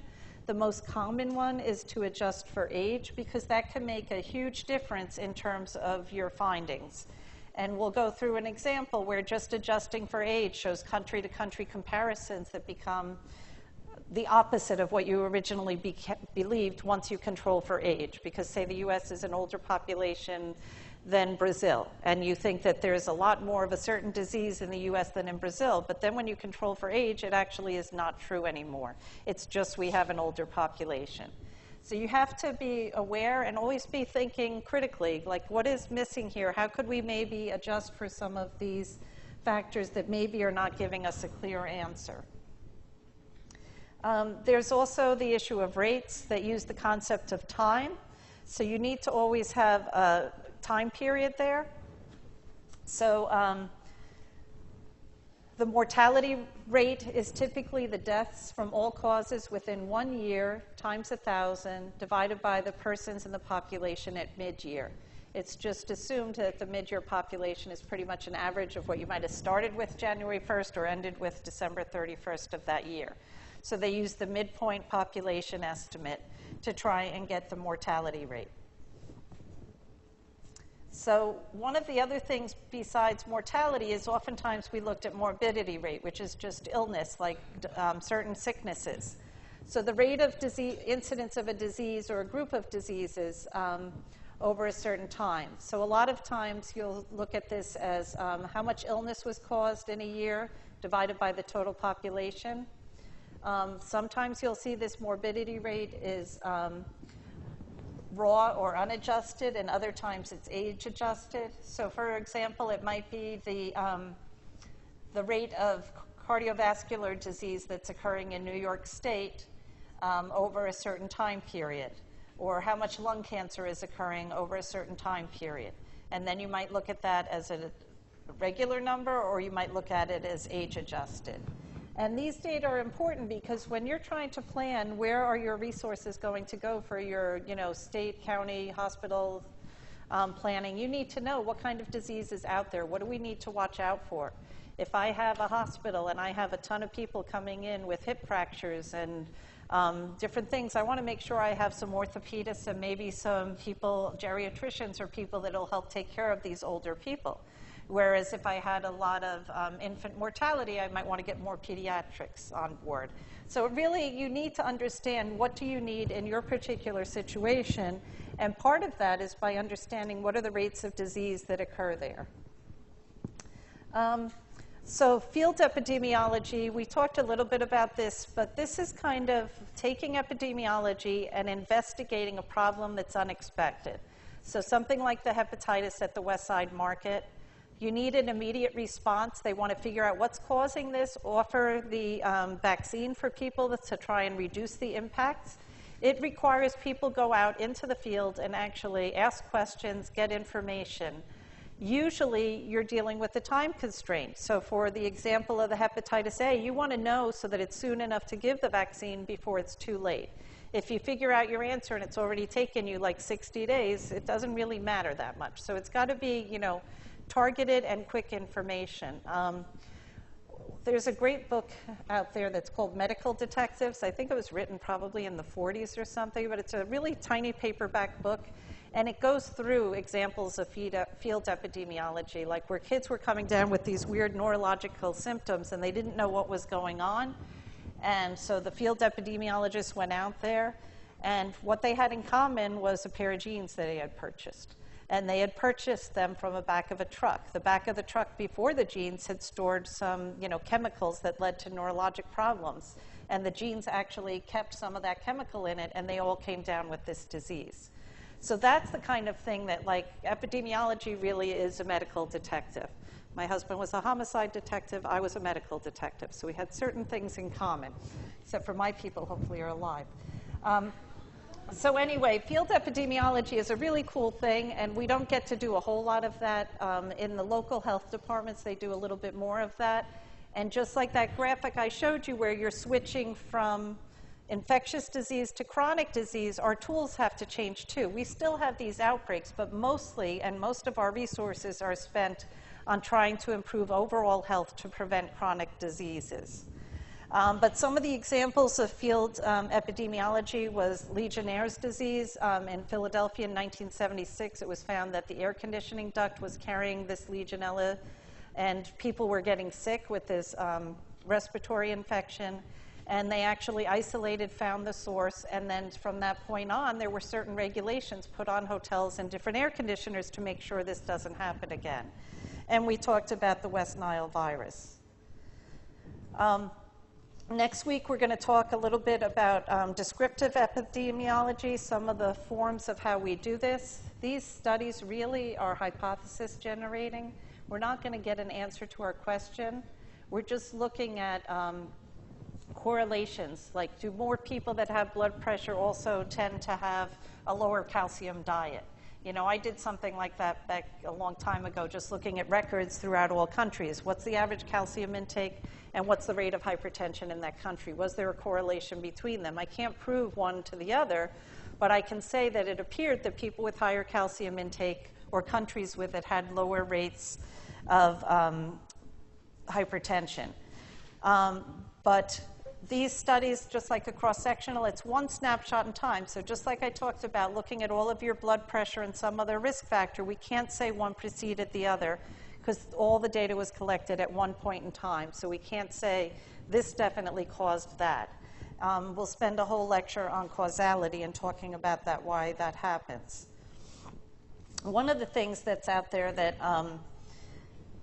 is important for some reasons, but unfortunately is given a lot more credibility than it deserves, is the concept of case reports or case series. I just was part of a task force for something that's occurring with people taking osteoporosis medications where they were getting these unusual thigh breaks. So their femoral shaft was breaking, not in a way an osteoporosis fracture usually occurs as a spiral, but more like a jagged crack. And it was like, well, is this related to the medicine? And the whole reason it started is because doctors started saying case reports and case series and saying, you know, I'm seeing these cases, and what these people had in common is they were all taking this osteoporosis medication. So they did a case series. They looked at all their cases, put the features that were common. It's very cost efficient, but the problem is there's no comparison group and no specific research question. So whereas then we went on and people did case control studies, they tried to look at x-rays and do cohort kind of studies. We tried to get at this a little bit more. So it was good in spurring people on to look at what was going on. But it's not good in that sometimes before we even as scientists got a chance to evaluate this and look at it, there were already, you know, if you Google something and it said osteoporosis, there was a thing on the side that would come up, you know, come to us if you have this thigh break. We're lawyers that are looking into this. And that's what happens, is that you have people jumping on the bandwagon and kind of making decisions and claims before we really have the science for it. So case reports, case series are great at telling us there's something we might want to look for, But you have to be aware that they don't have control groups. In the case of these thigh fractures, there might be something there in terms of, but it might be a more specific group that's more at risk, and that's what we're trying to find out now. The other thing that was in osteoporosis medications was the concept of osteonecrosis of the jaw, and they'd have these ugly images again and say, were you taking an osteoporosis medication? Has your jaw not healed after an implant or whatever? And that one, there was never really very good data there, and the rates are probably very small, so there was more hysteria that made people stop taking a medicine that would stop a very common problem for a very rare and treatable problem. So you always have to balance things, and part of that is the lack of comparison groups to say that there is other reasons why people are getting this. You know, what do they have in common? So we always have to take these things for what they are. They're like good at making us think in a certain direction. If the guy who looked at lung cancer and smoking had never done something like this, we never would have gotten to the point of the Surgeon General. So they are important, but they have to be taken for what they are, which is just like something that was noticed, and then it needs to be investigated. Cross-sectional surveys are observational studies, one point in time.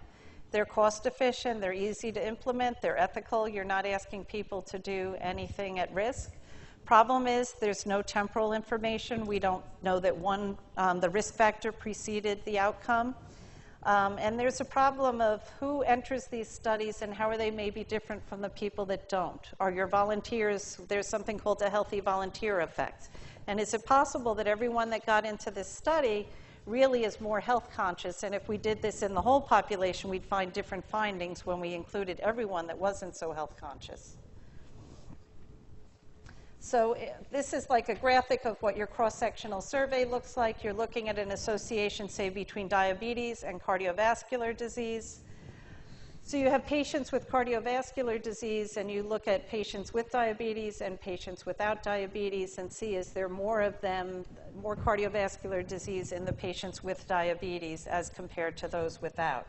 Again, just a snapshot in time. So from there, we want to go more into analytic epidemiology, where we can kind of test some of our hypotheses. We've seen something in the literature, a doctor noticed something, now we want to see, is it real? So we want to try and determine what are the risk factors for whatever disease we're interested in. Does a risk factor appear to cause a disease? Or maybe in the case of nutrition, prevent a disease. So if you're thinking of risk, does trans fats really lead to higher rates of cardiovascular disease? Or prevention, does vitamin D really reduce your risk of getting influenza? So there's different ways that nutrition comes into play, and you want to actually do studies to try and test these hypotheses. And the causality is, in the end, what we're really trying to get at. And when you do your papers in November that are due the beginning of November, this is what I want you to be thinking in the back of your head. You know, your paper, did it observe an association?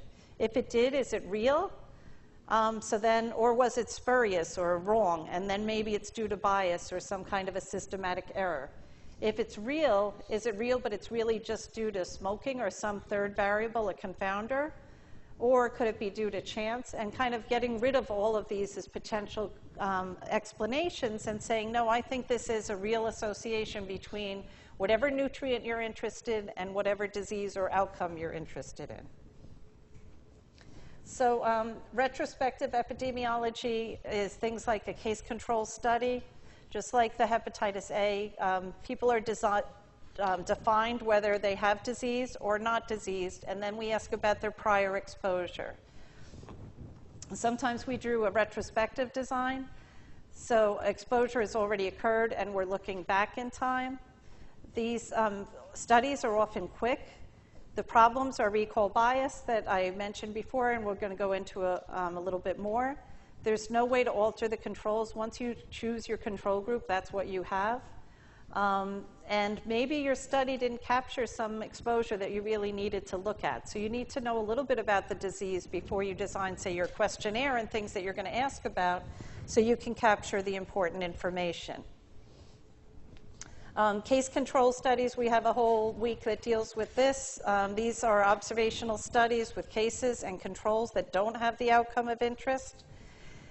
They're cost and time efficient for rare outcomes. You can't really do a longitudinal or a long-term study with a very rare outcome. And the problem is that you really need to think carefully of who is your cases, how are you defining them, how are you defining your controls, and make sure that there's no bias in these decisions that you're making. The case control study, if you're looking at an association, say, between sleep position and sudden infant death syndrome, so do they sleep on their back or do they not, and whether or not they get SIDS. And so your study start is here where they either have sudden infant death syndrome or they don't. And then you're asking them about how the children slept. Obviously, some people, if their child died, might answer in a different way just because their child died. And that's what you're concerned with. So the next step of improvement in study design is really prospective studies, for the most part cohort studies, where you have ongoing surveillance and analysis that you're responsible for. You're not relying on health department statistics. These people come back to visit you at frequent intervals. You ask them questions about what disease they got and whether or not they got a disease. Maybe you're checking through lab assessments. You're looking for populations. It's good if you're looking at people that have a common exposure or geography.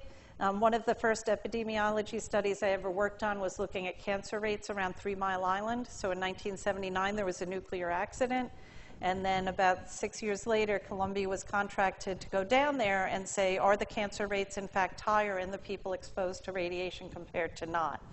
And so that was a great cohort study because we had the region, we knew which area we wanted to look at, and we ended up looking at it in 2 different ways. One saying was stress related to cancer, because there's certain cancers like colon cancer, breast cancer, more hormonal dependent that might relate to stress. And if that was the case, then we would just see concentric rings of more cancer in this ring versus this ring out here. The other thing is we hired I don't know what he is, like a weather kind of guy.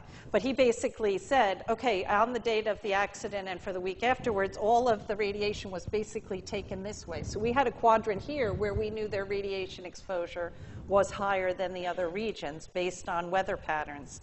And we could look at that and say for the cancers that are related to radiation, like thyroid cancer and childhood leukemias, did we see more in that direction of the flow of the radiation? So that was an idea of looking at a population with a common exposure to radiation and to stress in a certain geographic unit.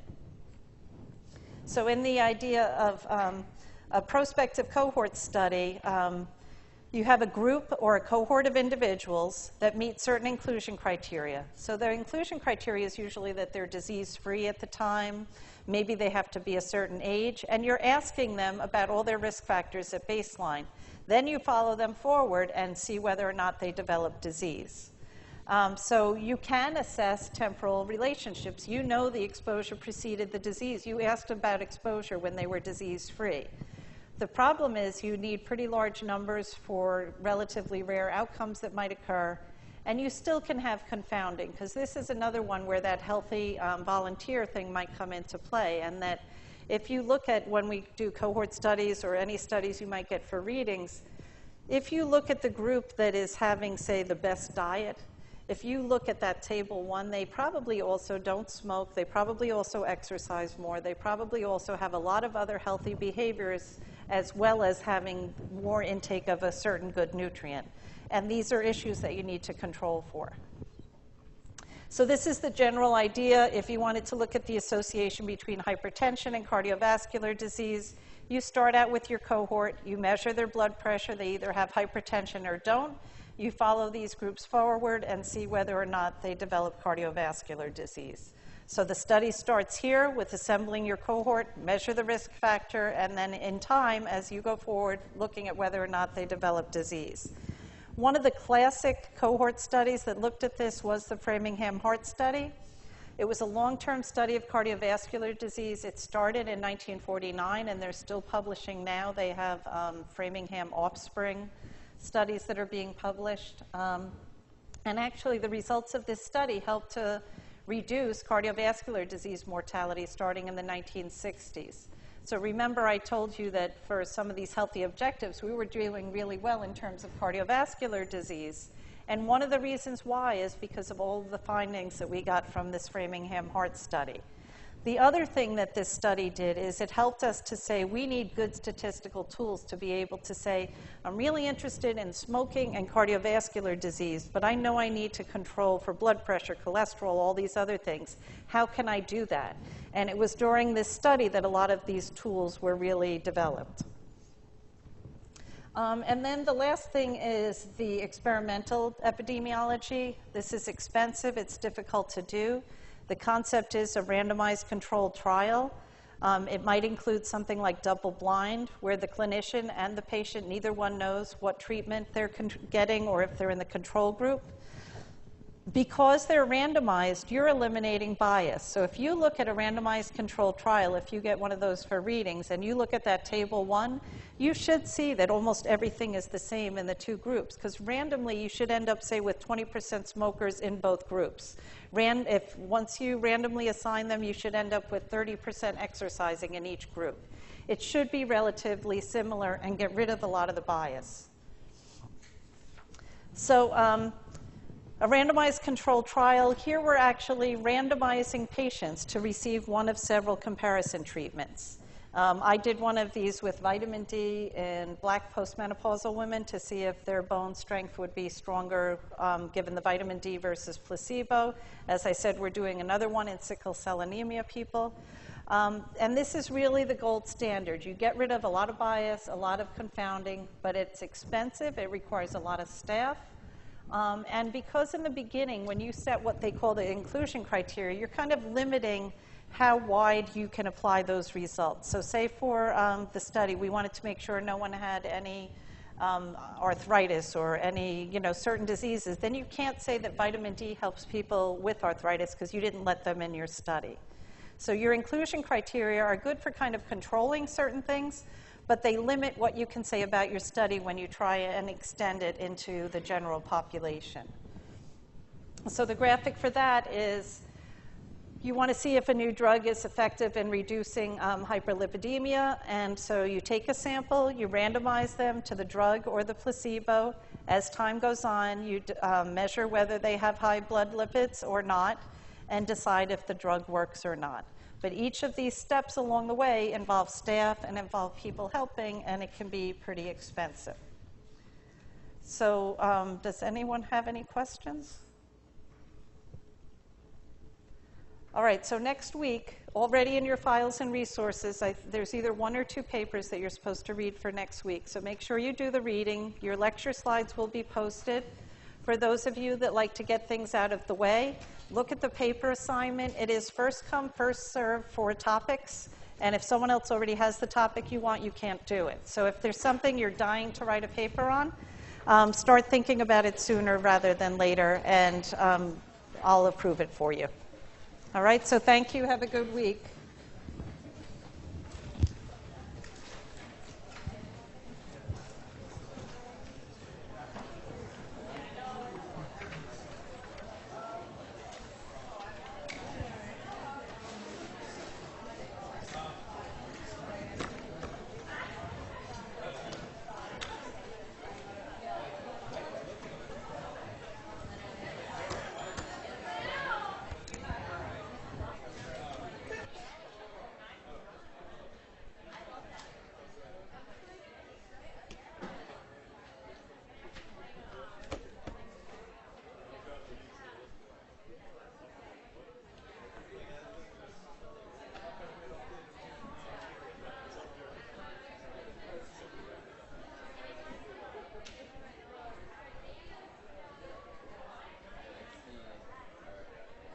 Good. How are you doing?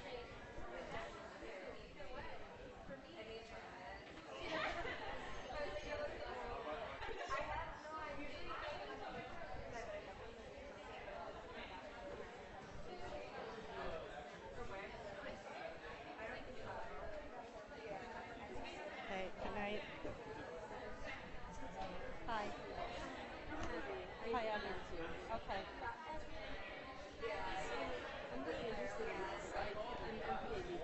Right. But I was wondering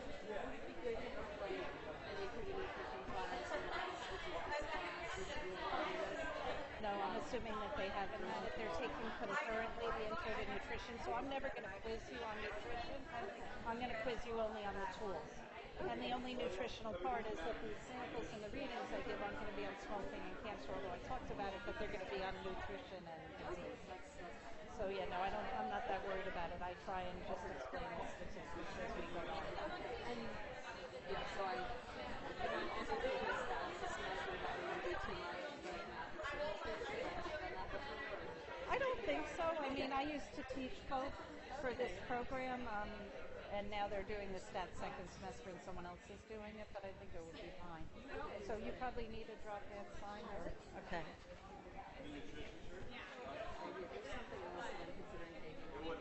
All right. Well, if you change your mind or whatever, then that's fine. I just since I won't be around until next week, it's better to just do it.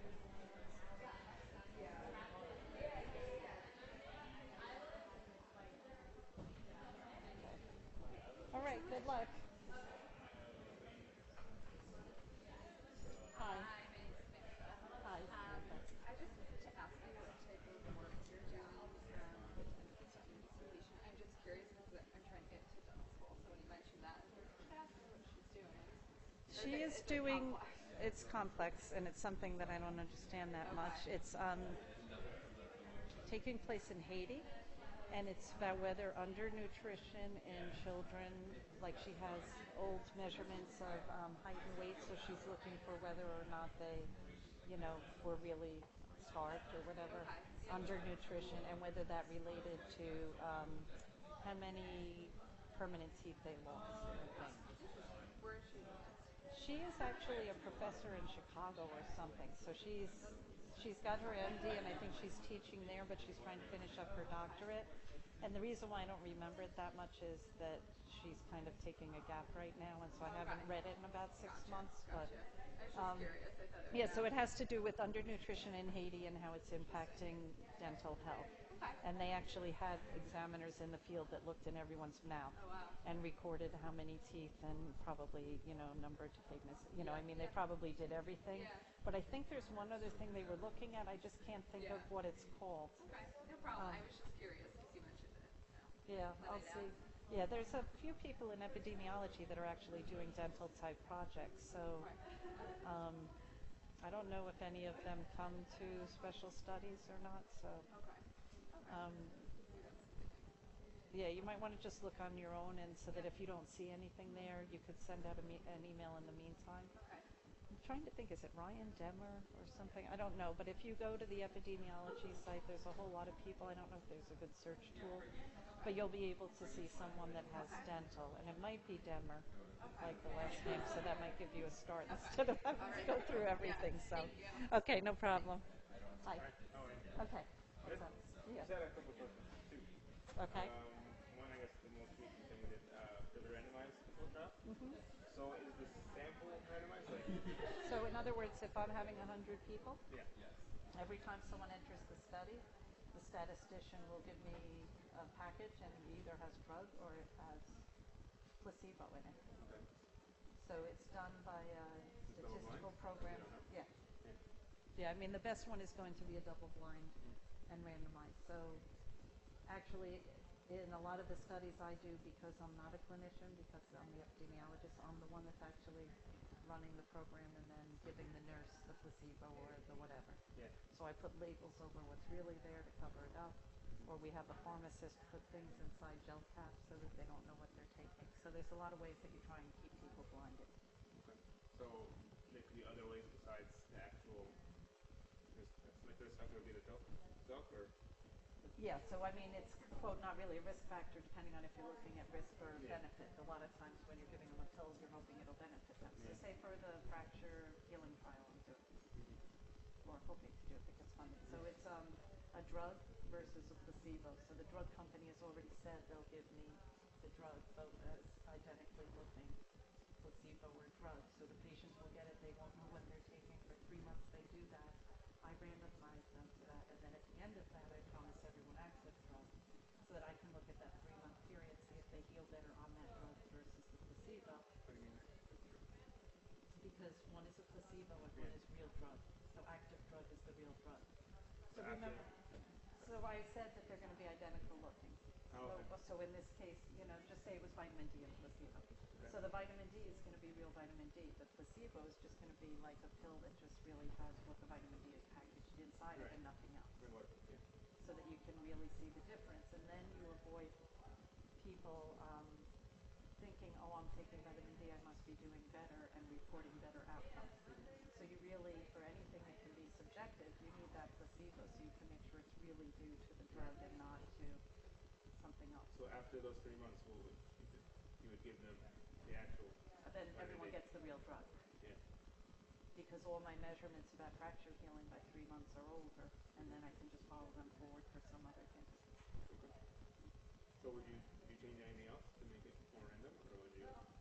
So what you do is within the randomization, and again we're going to have a whole lecture on randomized controlled trials, so we'll do a lot more of this. But in this example, I don't know if gender matters. So I'm randomizing males separately from females, so I know that I'll always have equal numbers in each of those. Okay. So that's the other way that you do randomization, is through these groups. And that's like the adjustments. Right, and this way you don't have to adjust for it, or you know that you can adjust for it later, but it won't be like you have 100 women on drug and only 2 men. Yeah. You're always going to have even numbers. The other question I had was, when we did the cost table, With the potato salad or egg salad with the and egg the salad, drink. yeah. What did we really do differently from the first table to the second? So you separated the people that had the egg salad versus not into drank or not drank. So then you can say whether or not they drank the beverage, they still got sick if they ate egg salad. So you see that They if did egg, both? yeah, And it's one or the other, or they did both? they did both. So that's how you're separating it out from the people that did both versus the people that only drank the beverage or not. Like if you look at the top, let me see.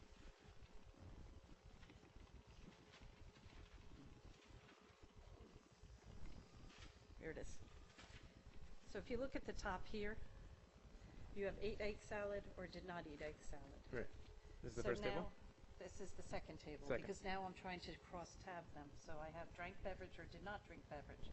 So this half of the table is whether or not they drank the beverage. If they ate egg salad, those people are sick.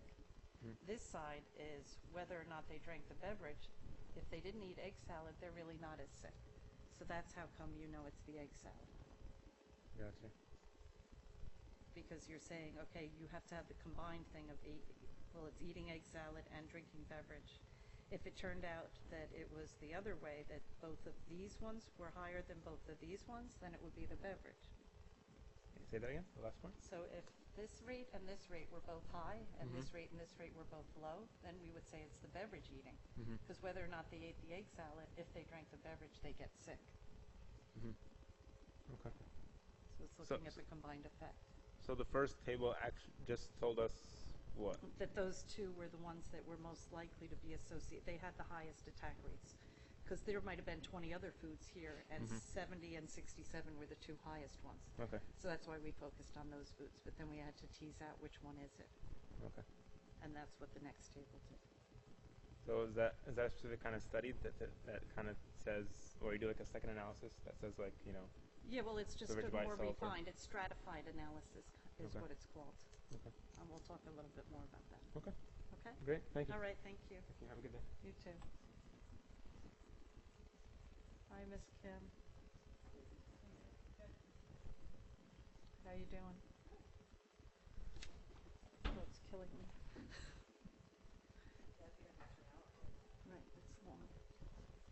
What? Yeah.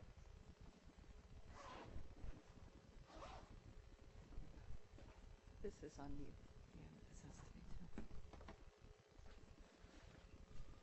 Well, I'm ready to walk out. Are you? Yeah. The health professionals will be listening to the podcast, so that's why I'm put it in general. You know, to read it after lecture, and otherwise the recording is going to whatever's too much. Okay.